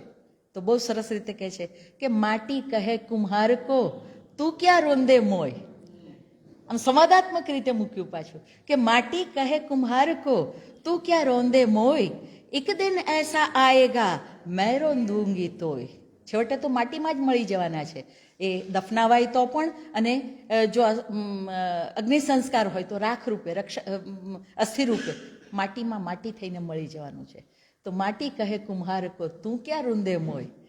આપણા જીવનમાંથી દ્રષ્ટાંત ઉપાડી લે છે. કુંભારને માટી કાલવતો, ખૂંદતો, તમે જો કુંભારને જોયો હોય એ રીતે કરતા, બહુ મજાની પ્રોસેસ છે. આપણે ત્યાં હવે બધું રેડીમેડનો જમાનો છે, પણ આ જે પ્રોસેસ આખી છે એ એમાં સમય નહીં લો, પણ ક્યારેક જોજો, યુટ્યુબ પર પણ મળશે જોવા. પણ માટીને તૈયાર કરે છે, ખૂંદે છે, અને માટી એને કહે છે, કબીરજી કહે છે કે તું શું મને રૂંદે, એક દિવસ એવો આવશે કે હું તને રોંદી નાખીશ, તને હું મારામાં મિલાવી દઈશ. તો જીવનનું પરમ સત્ય જે મૃત્યુ, જેનો જન્મ છે એનું મૃત્યુ છે, એ વાતને આટલી ચોટદાર રીતે દ્રષ્ટાંતથી આપણી સામે એ મૂકી આપે છે. આપણે ત્યાં જે ભારતીય પરંપરામાં જે વાત છે, હું રવિન્દ્રનાથ તરફ હવે જઈશ, કારણ કે નહીંતર એમાં સમય ઓછો પડશે. હજુ કબીર વિશે તો ઘણું બધું કહેવાનું છે, પણ હું ધીરે ધીરે એ વાત વાળી અને રવિન્દ્રનાથ તરફ જઈશ. પણ આપણે ત્યાં જે એક તત્વદર્શન આપણું છે કે સોહમ તત્વમ અસી, બરાબર? એટલે જીવ અને શિવ એ એક જ છે, પણ અહીંયા પૃથ્વી ઉપર જ્યારે જીવ આવ્યો છે તો એ સતત કસ્તુરી કુંડલ વસે. તો કસ્તુરીની શોધ જેમ હરણ કરે છે, એને ખબર નથી કે એ તો મારી નાભીમાં જ છે, એની જેમ મનુષ્ય પણ બહાર ભટકે છે, પણ એને ખબર નથી કે ઈશ તત્વ તો એની અંદર જ પડ્યું છે. સોહમ સોહમ એ સમજી નથી શકતો ઘણા બધા સમય સુધી. તો એની વાત અહીંયા કબીર કેવી રીતે કરે છે કે જ્યો તિલ માહી તલ, જ્યો તિલ માહી તેલ, તલની અંદર તેલ છે જ, જ્યો તિલ માહી તેલ હૈ, જ્યો ચકમક મેં આગી, તેરા સાઈ તુજ મેં હૈ, જાગી શકે તો જાગી. તેરા સાઈ તુજ મેં હૈ. હવે આટલું જ, આ અડધા ચરણનું જ્ઞાન જો થઈ જાય ને, તેરા સાઈ તુજ મેં હૈ, આટલું જો જ્ઞાન થઈ જાય ને તો દુનિયાના તમામ દુઃખો છે એ નાશ પામે. પણ એની આડો તો માયાનો બહુ મોટો પડદો છે, એટલે એ નથી થતું. એનો સાંપ્રતની ઘટનાઓ તો બેશુમાર છે, પણ એ તરફ હું નહીં જાઉં. મેં નક્કી કર્યું હતું કે એ બધી દિશામાં મારા વિચારો તો છે, પણ હું વાત એ દિશામાં નહીં જવા દઉં, નહીંતર સમય ઘટી પડે. પણ ચારે તરફ જે થાય છે, અત્યાચારો છે, લૂંટ છે, ઘણું બધું છે. તો તેરા સાઈ તુજમે હૈ, અને એ બધું જાણે છે, બધું સમજે છે, ખાલી તમે એના તરફ નજર નથી કરતા અને એક ધ્યાન નથી થતા. પ્રેમ માટે પણ જે કહ્યું છે બહુ જાણીતું કે પોથી પડી પડી જગમુઆ, બરાબર? પંડિત ભયાન કોઈ, ઢાઈ અક્ષર પ્રેમ કા, પડે સો પંડિત હોય. તો એક જેને કહીએ દંતકથા, અથવા તો આપણી જેને એમ કહીએ કે કહેવત એની જેમ એ પંક્તિઓ આપણને કંઠસ્થ છે. ઘણું બધું છે, બધું નહીં કહી શકાય એટલે એ છોડી દઉં છું. પણ જે બાહ્યાચાર અને ઢોંગ ઉપર એમણે જે કટાક્ષ કર્યા છે એ બે દ્રષ્ટાંત આપી અને પછી રવિન્દ્રનાથ તરફ હું જઈશ. સાધુ ભયા તો ક્યાં હુઆ, કેવું બિંદાસામ પડકાર ફેંકે છે કે સાધુ થઈ ગયો તો શું થયું યાર, કે સાધુ ભયા તો ક્યાં હુઆ, માલા પહેરી ચાર, બહાર ભેસ બનાઈયા, ભીતર ભરી અંગાર.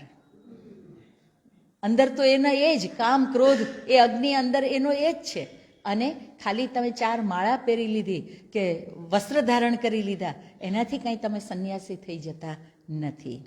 અને પછી કહે છે, બહુ સરસ રીતે જોરદાર કટાક્ષ કરે છે કે કેસન કહા બિગારિયા, વાળે તમારું શું બગાડ્યું છે, કે કેસન કહા બિગારિયા, જો મુંડો સૌ બાર, મન કો ક્યો નહીં મૂંડીએ, જામે વિષય વિકાર.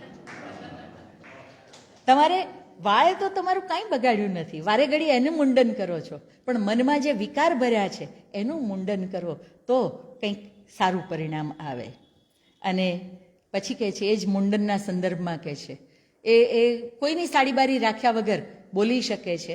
આ જ વાતને લઈને બીજી એક જગ્યાએ કહે છે કે મુંડ મુંડાએ હરી મિલે, મુંડ મુંડાએ હરી મિલે, સબ કોઈ લેહી મુંડાય, બાર બાર કે મુંડને ભેડ ન વૈકુંઠ જાય.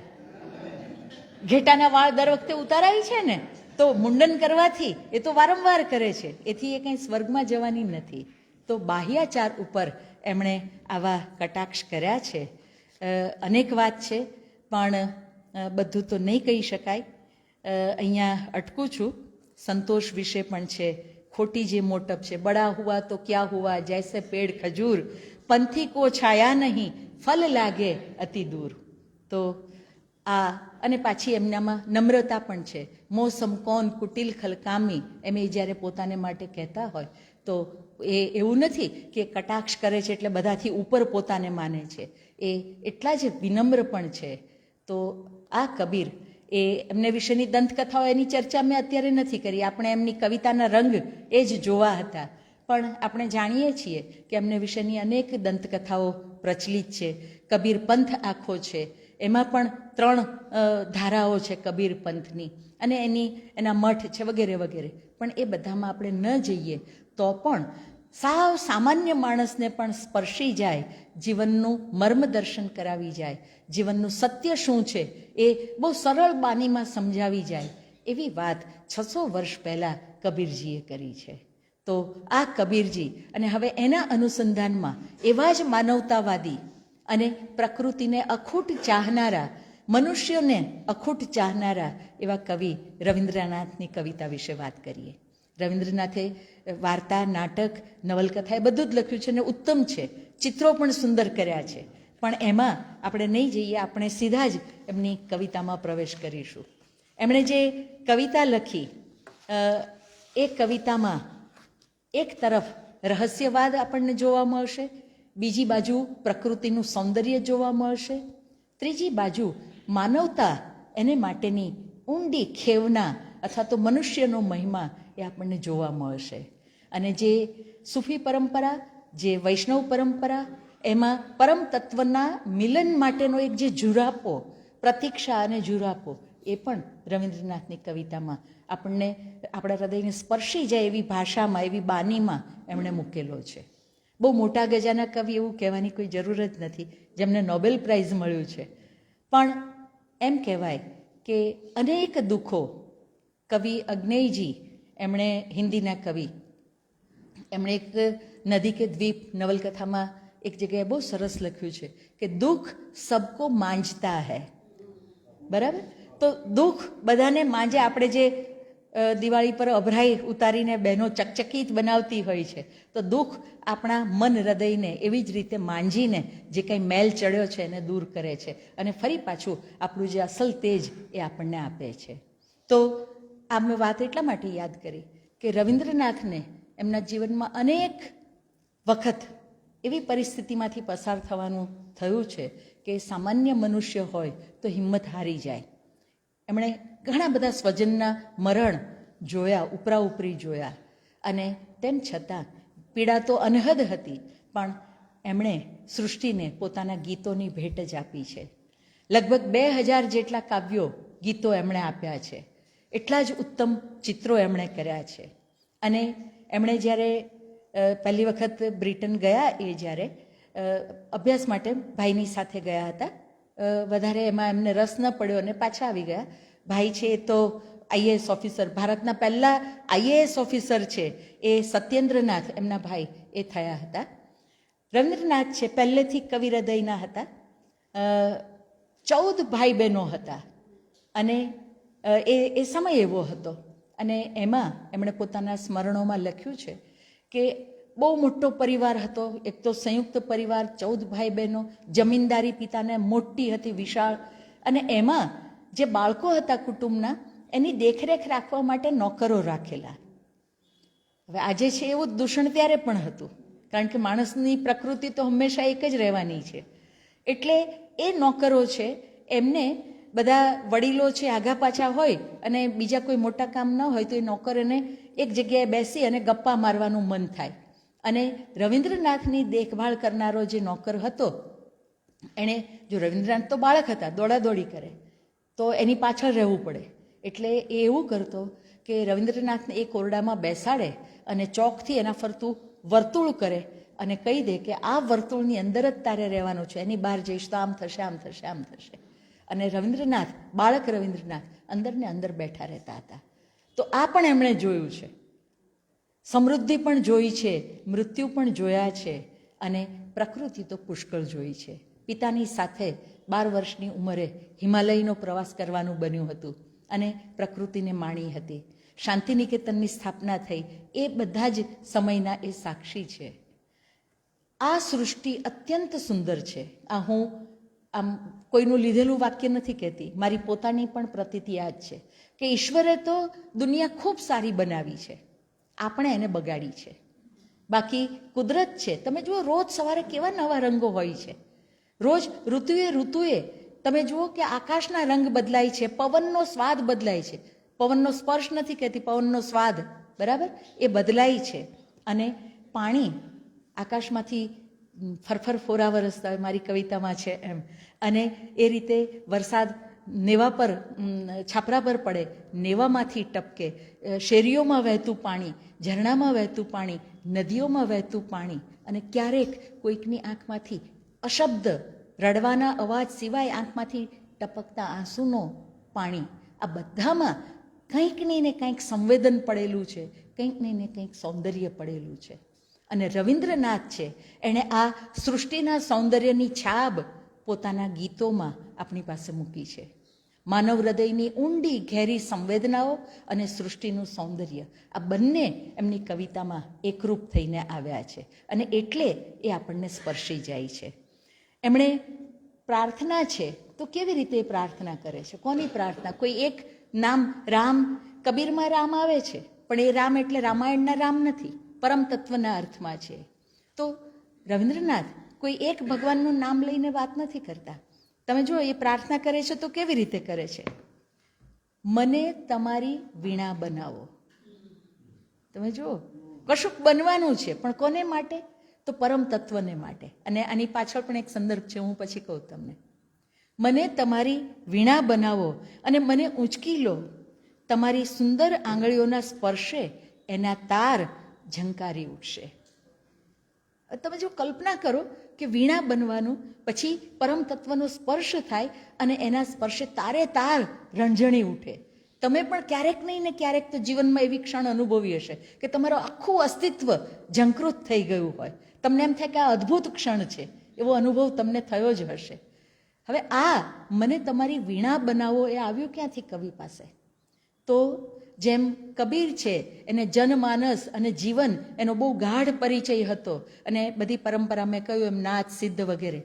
રવિન્દ્રનાથ છે, એમને બંગાળના જે બાઉલ એનો સીધો જ સંપર્ક, એટલે કે અસર કહો તો અસર, પરિચય કહો તો પરિચય. એમણે બહુ શરૂઆતમાં ભાનુ સિહેર પદાવલી એ નામે, એમાં પોતાનું નામ નહીં, જરા ડર હતો મુનશીની જેમ. મુનશીએ પણ પહેલી નવલકથા પોતાના નામથી નહોતી લખી, એમણે ઘનશ્યામ એવા ઉપનામથી લખી હતી. વેરની વસૂલાત. પછી સફળ થયા એટલે કહ્યું કે આ તો મેં લખી છે એ રીતે. તો રવિન્દ્રનાથ છે, એમણે પણ શરૂઆતમાં બહુ નાના હતા ત્યારે ભાનુસિંહેર પદાવલી અને બધા એટલી બધી ગમી, ચર્ચા કરે કે આ કોઈક મધ્યકાલીન કવિ છે, એ પરંપરામાં એમણે લખી હતી. અને આ કોઈ નવી હસ્તપ્રત આપણને મળી લાગે છે, આ તો બહુ જ ઉત્તમ કવિતા છે, એવું પહેલાં જ આ ભાનુસિંહેર પદાવલીથી એ પ્રસ્થાપિત થવા માંડ્યું હતું. તો એમણે અને એટલે જ્યારે એમણે કવિતાઓ લખી, એમને નોબેલ પ્રાઇઝ મળ્યું, ત્યારે બંગાળના કેટલાક જે બાઉલ આખી પરંપરા, એમાંથી એક સૂર ઉઠ્યો હતો કે અમારા લાલન શાહ ફકીર, એનું જ બધું તો રવિન્દ્રનાથે લખ્યું છે અને નોબેલ લઈ આવ્યા છે, આવું પણ કહેનારા હતા. પણ એવું નથી હોતું, કારણ કે અરીસામાં પડતું પ્રતિબિંબ અને કવિની ચેતનામાં ઝીલાતું પ્રતિબિંબ અને એમાંથી થતું સર્જન એ બહુ નોખા હોય છે. સીધું અનુકરણ એ ક્યારેય નથી હોતું. પણ એ જે બાઉલ અને ભટિયાલી ગીતો, બંગાળના ભટિયાલી ગીતો, જો તમે આપણી ફિલ્મી ગીતોમાં ઓરે માજી મોરે સાજન હે ઉસ પાર મેં મન માર, તો એ ભટિયાલી ટ્યુન છે આખો, એમ બંગાળના લોકગીતોનો. તો એ ભટિયાલી અને ખાસ કરીને બાઉલ ગીતો. તો બાઉલ પરંપરામાં એક ગીત એવું છે કે શેરીએ શેરીએ જતો બાઉલ છે, એ પોતાના તુંબડો, એટલે જેને આપણે તુંબડામાંથી બનેલું વાદ્ય કહીએ, એકતારો, તો એના ઉપર વગાડતો વગાડતો જાય છે.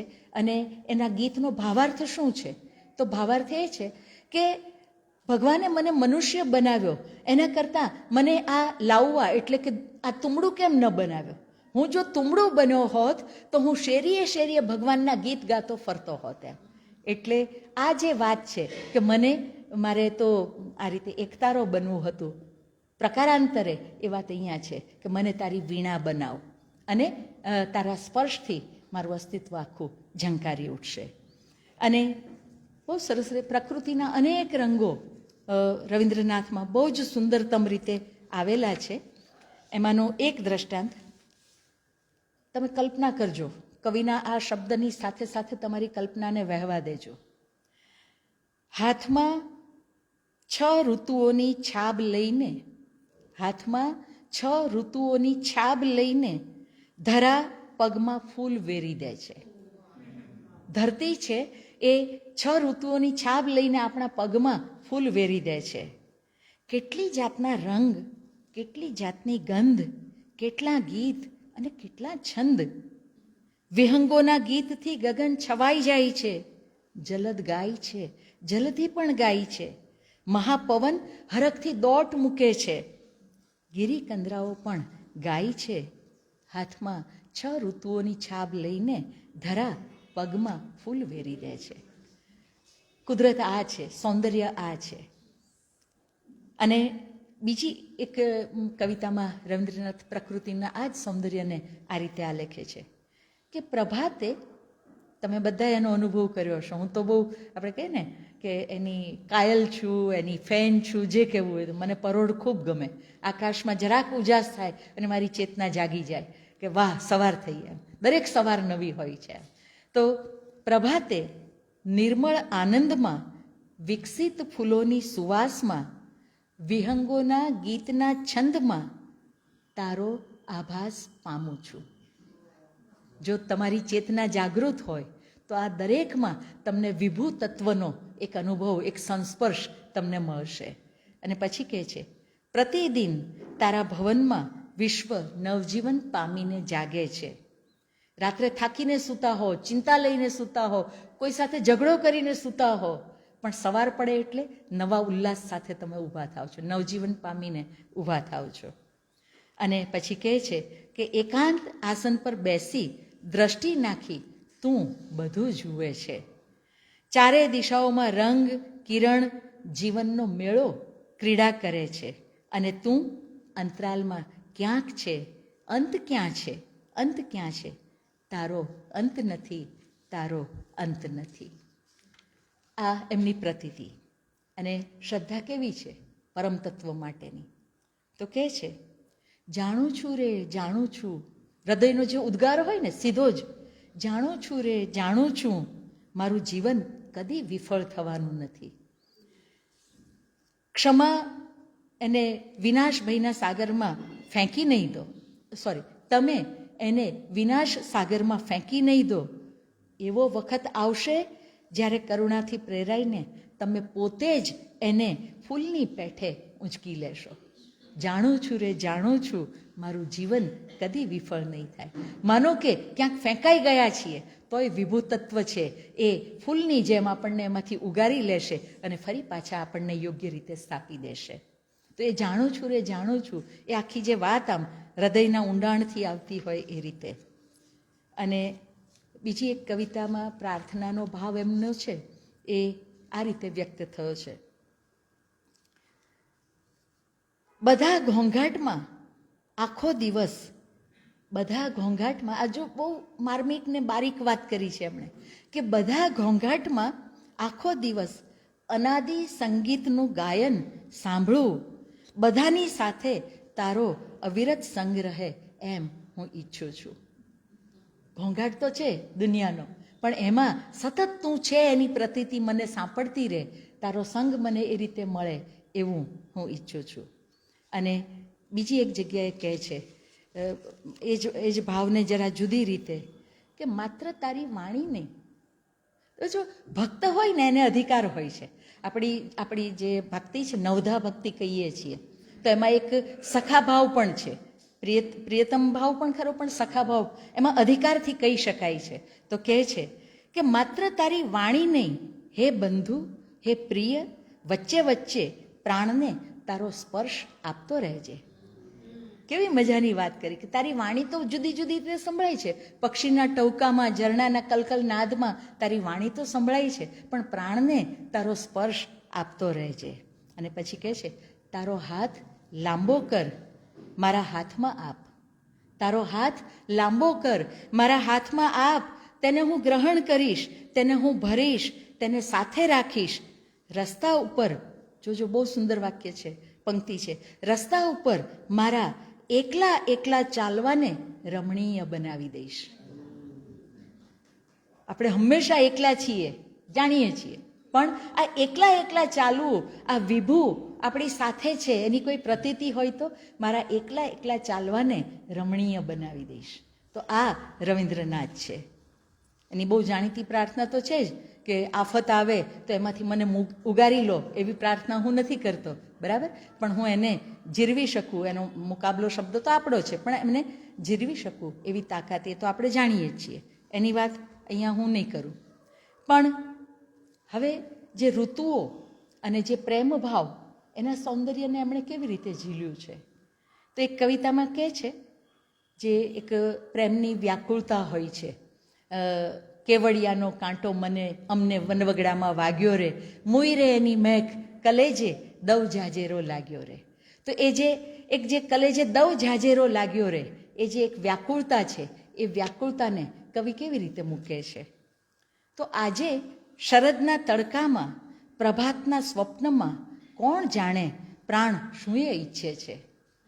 આજે શરદના તડકામાં, પ્રભાતના સ્વપ્નમાં કોણ જાણે પ્રાણ શું એ ઈચ્છે છે. પેલી પારિજાતની ડાળ પર પંખી અને પંખીણી શું કહીને બોલાવે છે, શું ગાય છે પંખી અને પંખીણી. આજે મધુર વાયુથી હૃદય ઉદાસ બની જાય છે અને મન હાય ઘરમાં રહેતું નથી. કયા કુસુમની આશાએ, કયા ફૂલની વાસથી મન સુનીલ આકાશમાં દોડી જાય છે. ઘરમાં રહેવા નથી ઈચ્છતું મન, એક વ્યાકુળતા ઘેરી વળી છે, ક્યાંક દોડી જવા મન ઈચ્છે છે. એ જે વ્યાકુળતા છે અને બહુ સુંદર રીતે એમણે પ્રકૃતિના આલંબન સાથે અહીંયા આગળ મૂકી છે. રમેશ પારેખ અહીંયા યાદ આવે કે એ એમની કવિતામાં બહુ સરસ રીતે આ પ્રેમભાવ જે છે, તો એમાં જે એક લડવડ થતી હોય અને જે એક ખેંચતાણ હોય, એ વાતને લઈને એમણે સરસ એક પંક્તિ મૂકેલી છે. આમ તો એમની ઘણી બધી કવિતા ગમે, પણ અહીંયા જે પ્રેમની વાત છે, એક વ્યાકુળતાની વાત છે.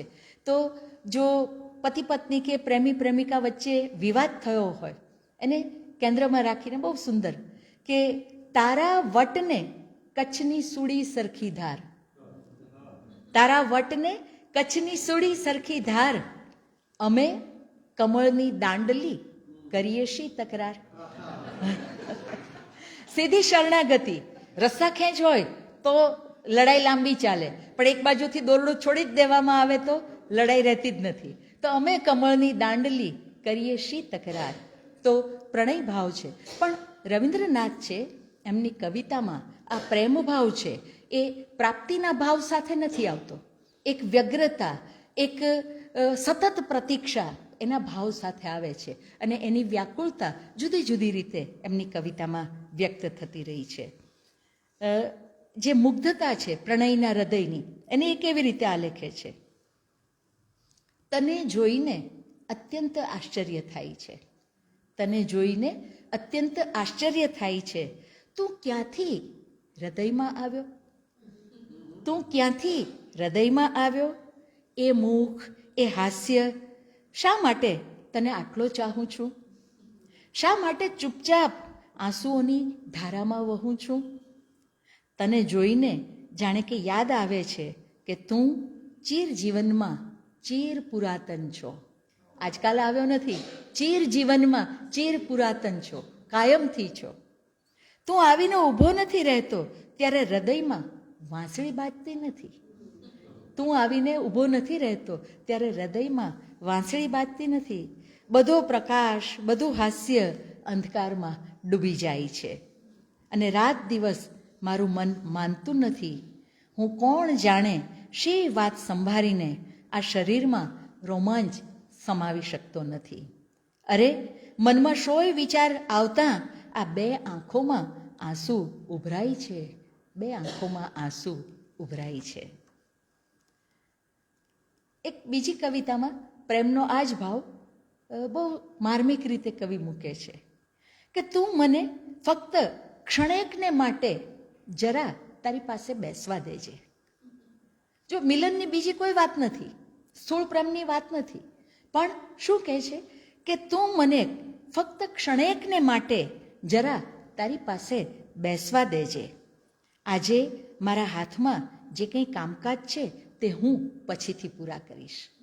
તો આ સાથે હોવું, એકબીજાને ચાહતું હૃદય, એ બાજુમાં બેઠા છે, સામસામે બેઠા છે, પાસે બેઠા છે, એનો જે આનંદ છે, જે સુખ છે, જે શાંતિ છે, એને બહુ સુંદર રીતે કહે છે કે મારા જે કાંઈ હાથ પરના કામ છે એ હું કાલે પૂરા કરીશ. અને અહીંયા આપણે વ્યાપ્તિ કરી શકીએ, અર્થવ્યાપ્તિ, કે આ ખાલી કોઈ માનુષી પ્રેમની વાત નથી, ઉપરવાળા સાથેના પ્રેમની વાત પણ છે કે મારા હાથ પરના કામ હું કાલે પૂરા કરીશ, પણ મને આજે તારી પાસે બેસવા દેજે. પછી કહે છે કે તારા મોં સામે જોયા વિના મારું હૃદય શાંત થતું નથી. કામકાજમાં ગમે એટલો ઘૂમ્યા કરું પણ આકુલ સાગરમાં ભમતો હોઉં એવું લાગ્યા કરે છે. તો આ પ્રેમનું ગૌરવ કેવું કવિના મનમાં છે, તો એ ગૌરવની વાત કરતા કહે છે બહુ એટલે જે કહીએ ને કે આત્માભિમાન અને આત્મગૌરવ અને પ્રેમનું ગૌરવ કેવી રીતે કવિ મૂકે છે. તો દુર્બળ પ્રાણથી ભાગ્યને ચરણે આપણે ભીખ ન માગીએ. પ્રેમી હૃદય બંને કે દુર્બળ પ્રાણથી ભાગ્યને ચરણે આપણે ભીખ ન માગીએ. કશો ભય નથી, કશો ભય નથી, હું ચોક્કસ જાણું છું કે તું છે અને હું છું. આ બે અસ્તિત્વ છે એની પ્રતીતિ હોવી કે તું છે અને હું છું, પછી બીજો કશો ભય નથી. અને પછી કહે છે આપણે દુર્ગમ માર્ગે દુર્દમ વેગથી અને મુશ્કેલ કાર્યમાં પ્રેમનો ઝંડો ઊંચો રાખીશું. વૃક્ષ દિવસોનું દુઃખ પામીએ તો ભલે પામીએ, પેલા ફટકિયા મોતી જેવો પ્રેમ હોય છે ને, ભાગીને પ્રેમ લગ્ન કરી લીધા હોય અને થોડીક મુસીબત આવી નથી કે છૂટા પડી ગયા નથી, તો એવી વાત નથી. સરસ કહે છે કવિ કે વૃક્ષ દિવસોનું દુઃખ પામીએ તો ભલે પામીએ, પણ આપણને શાંતિ નથી જોઈતી, આપણે સાંત્વના નહીં માગીએ. દુર્બળ પ્રાણથી ભાગ્યને ચરણે આપણે ભીખ નહીં માંગીએ. તો આ જે ગૌરવ છે એની વાત પણ એમનામાં છે. અને આવો કવિ જો કુદરતના રંગોને, કુદરતના સૌંદર્યને આકારિત ન કરે તો જ નવાય. એમની કવિતામાં વસંત, વર્ષા, શરદ, ગ્રીષ્મ, સવારનું સૌંદર્ય, મધરાતનું સૌંદર્ય, એ પ્રકૃતિના સૌંદર્યના અનેક સુંદર ચિત્રો એમની કવિતામાં મળે છે. એમાંથી થોડાક જે વર્ષા કે વસંતના ચિત્રો એમણે આપ્યા છે એ આપણે જોઈએ. મેઘ ઉપર મેઘ ખડકાયા છે, અંધારું થતું આવે. તમે જો ચિત્ર ઊભું થાય આપણા મનમાં તરત જ કે મેઘ ઉપર મેઘ ખડકાયા છે, અંધારું થતું આવે છે. મને શા માટે એકલો બારણા પાસે બેસાડી રાખે છે? બરાબર. હવે તમે જુઓ એમાંથી જે અર્થવ્યંજના વ્યાપે છે કે આકાશમાં મેઘ ઉપર મેઘ એના થર ખડકાય છે એ રીતે એમ, અને મને શા માટે બારણા પાસે એકલો બેસાડી રાખે છે. બારણો પણ છે, મેઘ પણ છે, પણ એને એકલો કોણે બેસાડ્યો એ આપણી કલ્પનાએ જોવાનું છે. પણ એકલો બેસાડી રાખે છે. એકલો શબ્દની વ્યંજના અર્થવ્યાપ્તિ જે થાય છે એમાં એની વિહવળતા, વિયોગ એ બધું જ આપોઆપ એની અંદરથી વિસ્તરતું જાય છે અને આપણા હૃદયને એ સ્પર્શી જાય છે. પછી આગળ કહે છે કે કામના દિવસોમાં જાત જાતના કામોમાં ભાત ભાતના લોકો ભેળો રહું છું, પણ આજે તો હું ફક્ત તારે ભરોસે જ બેઠો છું. બાકી તો બધાની વચ્ચે છે, પણ આજે તો ફક્ત તારે ભરોસે જ બેઠો છું. તું મને દર્શન ન દે, મારી અવહેલના કરે. મારી આવી વર્ષાની વેળા પછી શી રીતે જાય?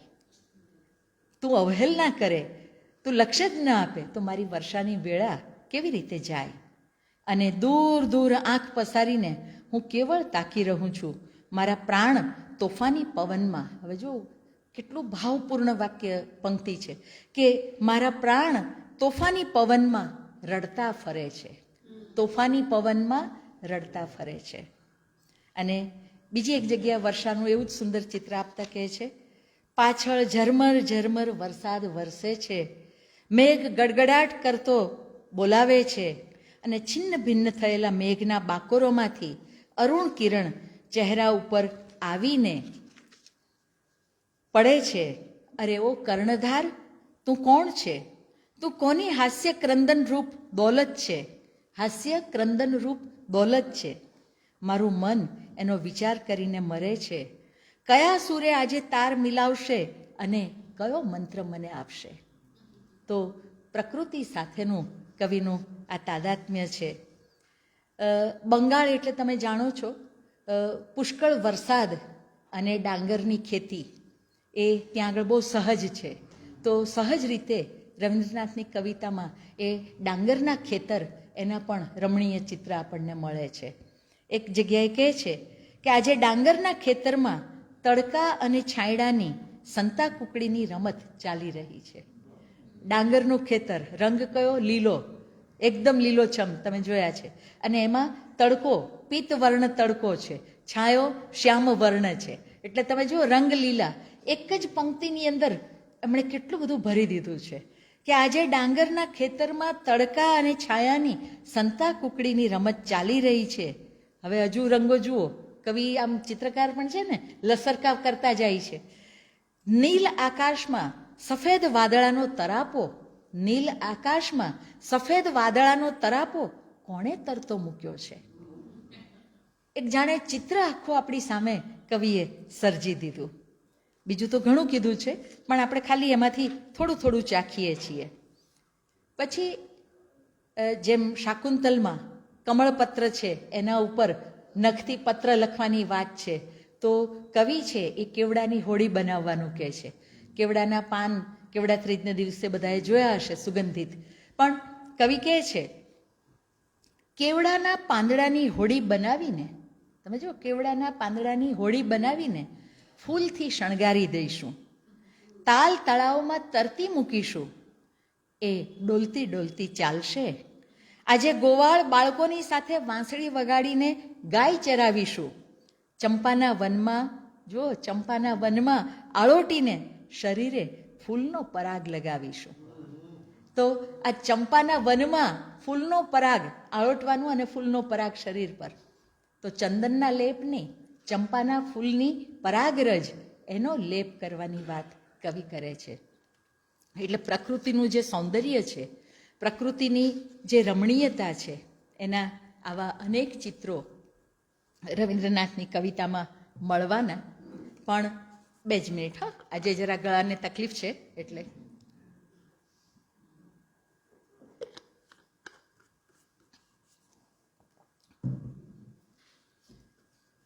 રવિન્દ્રનાથની કવિતામાં આપણને જે સ્પર્શી જાય છે તે એમનું જીવન દર્શન તો ખરું, એમનો એક રહસ્યમય સૂર પણ ખરો.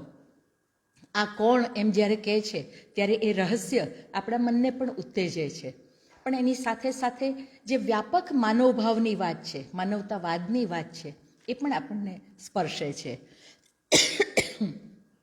અને સૌથી વધારે જો સ્પર્શતી હોય એમની કવિતામાં કોઈ વાત, તો પ્રકૃતિ સાથેનો એમનો નાભિનાળ સંબંધ અને પ્રકૃતિના અત્યંત સુંદર ચિત્રો અને એની સાથે સાથે માનવ હૃદયની તીવ્રતમ સંવેદના, તીવ્રતમ લાગણી એના ચિત્રો મૂકે છે કવિ. એ આપણને સ્પર્શી જાય છે. રવિન્દ્રનાથ સૃષ્ટિના સૌંદર્યનું ગાન કરે છે અને સાથે સાથે માનવ હૃદયની સંવેદનાના સૌંદર્યનું ગાન પણ કરે છે. અને એટલે જ એ આપણને આપણા લાગે છે, કારણ કે આપણે પણ આ સૃષ્ટિને જાણીએ છીએ, આપણે પણ આ સંવેદનો અનુભવીએ છીએ. જ્યારે કવિ રવિન્દ્રનાથ કે કોઈ પણ મોટા ગજાના કવિ આ રીતે સૃષ્ટિ સાથેનો એક નાભિનાળ સંબંધ લઈને આપણી વચ્ચે આવે છે, ત્યારે માત્ર એ પોતાના સમયને વાચા આપે છે એવું નથી. એ આખી આપણી જે પરંપરા છે, અરણ્ય સંસ્કૃતિ આપણી જે છે, એ અરણ્ય સંસ્કૃતિનું જે કંઈ સારરૂપ તત્વ છે, જે સૃષ્ટિનું સૌંદર્ય તત્વ છે, એને પોતાના શબ્દોમાં લઈને આવે છે. અને એટલે એ આપણને સ્પર્શી જાય છે. એક બાજુ કબીરજી એ આપણા જીવનમાં જે અશુભ અથવા તો મિથ્યા આડંબર, એના જે રાફડા જામ્યા છે, એના ઉપર પ્રહાર કરી આપણને વિશુદ્ધ બનાવવાનો માર્ગ ચીંધે છે. તો બીજી બાજુ રવિન્દ્રનાથ માનવ હૃદય અને સૃષ્ટિનું સૌંદર્ય એનું ગાન કરીને આ પૃથ્વી સુંદર છે, જીવવા લાયક છે, ચાહવા લાયક છે, આપણે જ એને રમણીય રાખી શકીશું એવો વિશ્વાસ આપણામાં પેદા કરે છે. અને આ વિશ્વાસ એ જ આપણી મૂડી છે. અનેક પડકારોની વચ્ચે પણ આ સૃષ્ટિમાં જો મનુષ્ય તરીકે આપણે કશું કરવાના હોઈએ કે કરી શકીએ એમ હોઈએ, તો આ ઈશ્વરે સર્જેલી રમણીય સૃષ્ટિને વધારે રમણીયતર બનાવવાનું કામ એ આપણે કરી શકીએ. અને એ વિશ્વાસ આપણને રવિન્દ્રનાથની કવિતા આપે છે. કવિતા એ માત્ર ક્ષુલ્લક આનંદનો વિષય નથી, એ આપણી ચેતનાની સાથે પરોવાતા એવા તાર છે. અને એટલે જ્યારે આવા ઉત્તમ કવિની કવિતામાંથી આપણે પસાર થઈએ છીએ ત્યારે આપણું હૃદય તરબતર થાય છે. એક ભાવ વિભોર એવો અનુભવ આપણને એમની કવિતામાં થાય છે, જે આપણને ફરીથી આ અશુભ તત્વોથી ઘેરાયેલી પૃથ્વી, એમાં ફરીથી કોઈ નાનકડો દીવડો શ્રદ્ધાનો, સૌંદર્યનો એ લઈ અને આગળ વધવાની તાકાત આપે છે. તો આવા મને બહુ જ ગમતા એવા પ્રિય બંને કવિ કબીર અને રવિન્દ્રનાથ, એમની કવિતા વિશે તમારી સાથે વાત કરવાની તક મળી એનો મને ખૂબ આનંદ છે. આપણે સૌ આ કવિતામાં જે કંઈ આનંદ છે એ આનંદને આપણા જીવનમાં અવતારીએ. સ્થૂળ તકલીફો છે, એ તકલીફોને વળોટી જવાની તાકાત જો કોઈનામાં હોય તો એ કળામાં છે. અને એ કળા સાથેનો નાતો આપણો અકબંધ રહે એવું આપણે નિસર્ગની પાસે માગીએ. સૌનો ખૂબ ખૂબ આભાર. ધન્યવાદ.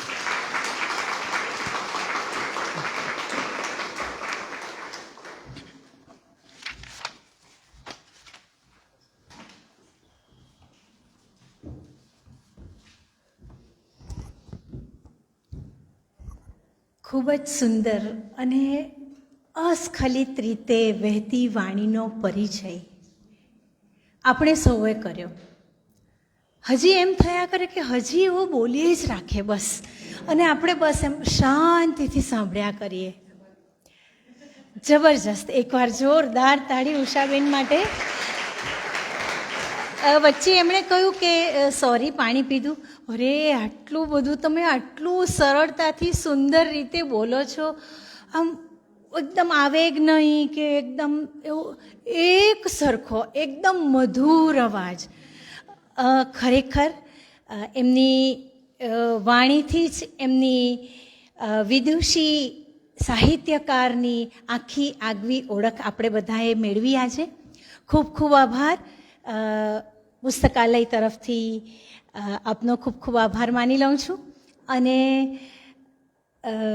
એમણે જે બે કવિઓના રંગોથી આપણને રંગી દીધા એવા સંત કબીર એ ભક્તિરસ એમનો અને રવિન્દ્રનાથ ટાગોર એમનો આપણી આખી સૃષ્ટિ સાથે ચિત્રકાર છે, કલાકાર છે અને સાથે સાથે કવિ હૃદયના છે. તો જે કલાઓ છે એમણે વાત કરી એ, અને આપણું આ જે પર્વ છે એને આપણે નામ આપેલું છે પેલું નારી ગરિમા પર્વ, પછી આજે છે કાવ્ય રંગ પર્વ. તો એઓ જે વાત કરી ગયા એને આપણા આ જે શીર્ષક છે એની સાથે ખૂબ સારો સંબંધ છે.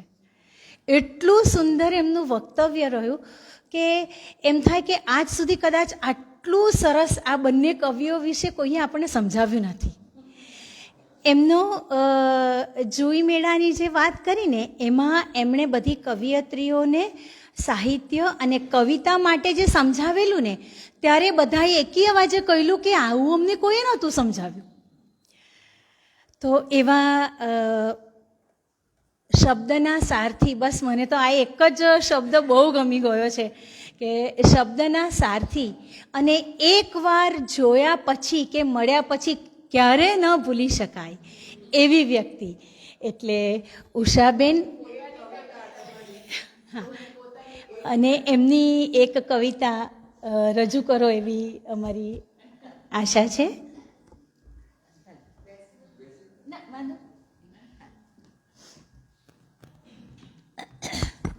મેં હમણાં જેનો ઉલ્લેખ કર્યો હતો એ જ સંભળાવું. ગીતનું શીર્ષક છે એમાં શું. જે કોઈની પણ સિદ્ધિ હોય એને બિરદાવી ન શકે અને એમ કહેતા હોય ને કે એમાં શું, મને તક ન મળી નહીંતર હુંય કરત, એમ ઘણાને આવી ટેવ હોય છે. તો એ એમાં શું એમ બોલનારા માટેનું આ ગીત છે. એમ એમાં હું, સાચી વાત છે, એમાં હું એમ. એક દી પેલા ઝાડને જોઈ એમ થયું કે લાવને હું એ ઘેન ઘેઘુરી ઝાડવું બની જાઉં. એક દી પેલા ઝાડને જોઈ એમ થયું કે લાવને હું એ ઘેન ઘેઘુરી ઝાડવું બની જાઉં. મનમાં મારા એમ કે એમાં શું, મનમાં મારા એમ કે એમાં શું, મૂળ નાખીને ડાળ ફેલાવી, પાંદડે પાંદડું ફરકાવીને એને હળવે સૂર રેલાવી, નીલ સોનેલી તડકો ઝીલતું ઝાડવું બની જાઉં. અને કોઈ જેવું તેવું નહીં, આભ આવીને રાત વાસો રે એવડી છાયા દઉં. અભિમાન કે આભ આવીને રાત વાસો રે એવડી છાયા દઉં. એક દી પેલા ઝાડને જોઈ એમ થયું કે લાવને હું એ ઘેન ઘેઘુરી ઝાડવું બની જાઉં. પણ જરા જ્યાં મૂળ નાખ્યા, પણ જરા જ્યાં મૂળ નાખ્યા ત્યાં સહેજ હવા નહીં, કંકર પથ્થર ધરતી અરે આટલી કઠણ, ટગલી ડાળે સિંચવાનું જળ આટલે અધ્ધર. ઝટ દેતા લઉં પગ ખેંચી નહીં કામ આ મારું, ઝટ દેતા લઉં પગ ખેંચી નહીં કામ આ મારું. જાય ઉડી એ પહેલા અસલ અંચળો ઓઢી લઉં. એક દી પેલા ઝાડને જોઈ એમ થયું કે લાવને હું એ ઘેન ઘેઘુરી ઝાડવું બની જાઉં, ઘેન ઘેઘુરી ઝાડવું બની જાઉં.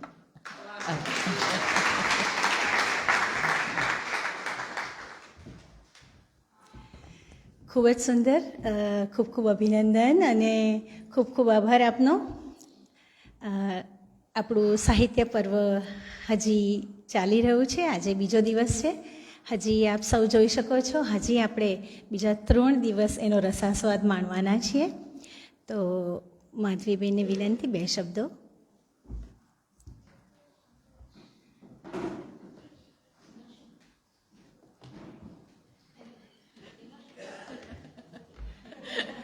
એમાં શું, એકચ્યુઅલી શબ્દ સારથી પછી કંઈ બોલવાનું રહેતું જ નથી.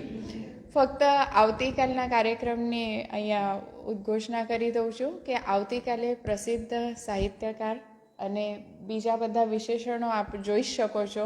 સિને જગતનું સુપ્રસિદ્ધ નામ એવા રામ મોરી આપણે ત્યાં ઉપસ્થિત રહેશે. વિષય પણ ખૂબ સરસ છે. મોટી સંખ્યામાં આવશો, કેમ કે પછી એમ થાય છે કે અમે તો રહી ગયા. તો અને પ્રત્યક્ષ સાંભળવાનો લાવો ખૂબ આનંદદાયી હોય છે એ અનુભવથી અને અનુભૂતિથી જ સમજાય. એટલે બીજા મિત્રોને અને પરિવારજનોને લઈને ઉપસ્થિત રહેશો, કેમ કે કાલે એમ થશે કે તમે ખૂબ બધું કહેવા જશો કે ઉષાબેને તો આટલી સરસ વાત કરી, પણ આ જે સાંભળવાનો અહીંયાનો ભાવ છે ને તે ડાયલ્યુટ થતો જશે. એટલે બેટર છે કે આપ મોટી સંખ્યામાં આવો, આનંદ લો. હજુ 3 દિવસ આપણે આ સાહિત્ય પર્વ માણવાના છીએ. એક સે બઢકર એક એટલા સરસ શ્રોતાઓ આવે છે કે વક્તાઓ આવે છે કે આપણને એમ થાય કે આજનો આપણો દિવસ સફળ થયો છે. જે આનંદ આપણે મળી રહ્યો છે તો એ આપણે પ્રસરાવીએ, બીજાને પણ આમાં લાભ લેવા માટે આમંત્રિત કરીશું. અને આવતીકાલના કાર્યક્રમને પણ આપણે સમયસર જ શરૂઆત કરીશું. જરૂરથી આવશો. અને ઉષાબેન, ખૂબ ખૂબ આભાર. જ્યારે પ્રથમ વખત એમને વક્તા તરીકે મેં ફોન કર્યો હતો ત્યારે આજે જ મેં એમને વાત કરી કે 16 વર્ષની કોઈક યુવા કન્યા મારી સાથે વાત કરતી હોય, એટલી બધી અવાજમાં મીઠાશ અને ભીનાશ મેં અનુભવી હતી. અને આજે પ્રત્યક્ષ મળ્યા પછી એ મારા વિચારો વધારે પાક્કા થયા છે અને હૃદયની લાગણી પણ મને અનુભવાઈ છે. અને ખૂબ સુંદર આપણું વક્તવ્ય આપણા વ્યક્તિત્વ પ્રમાણે જ હતું અને પૂરતો વિષયને પણ ન્યાય મળ્યો છે. અને સયાજી લાઇબ્રેરી પ્રત્યે આપણે જે પણ અહીંયા ભાવ રાખીને અમારું આમંત્રણ સ્વીકાર્યું એ બદલ ફરીથી હૃદયથી આપનો આભાર માનું છું. શુભરાત્રિ.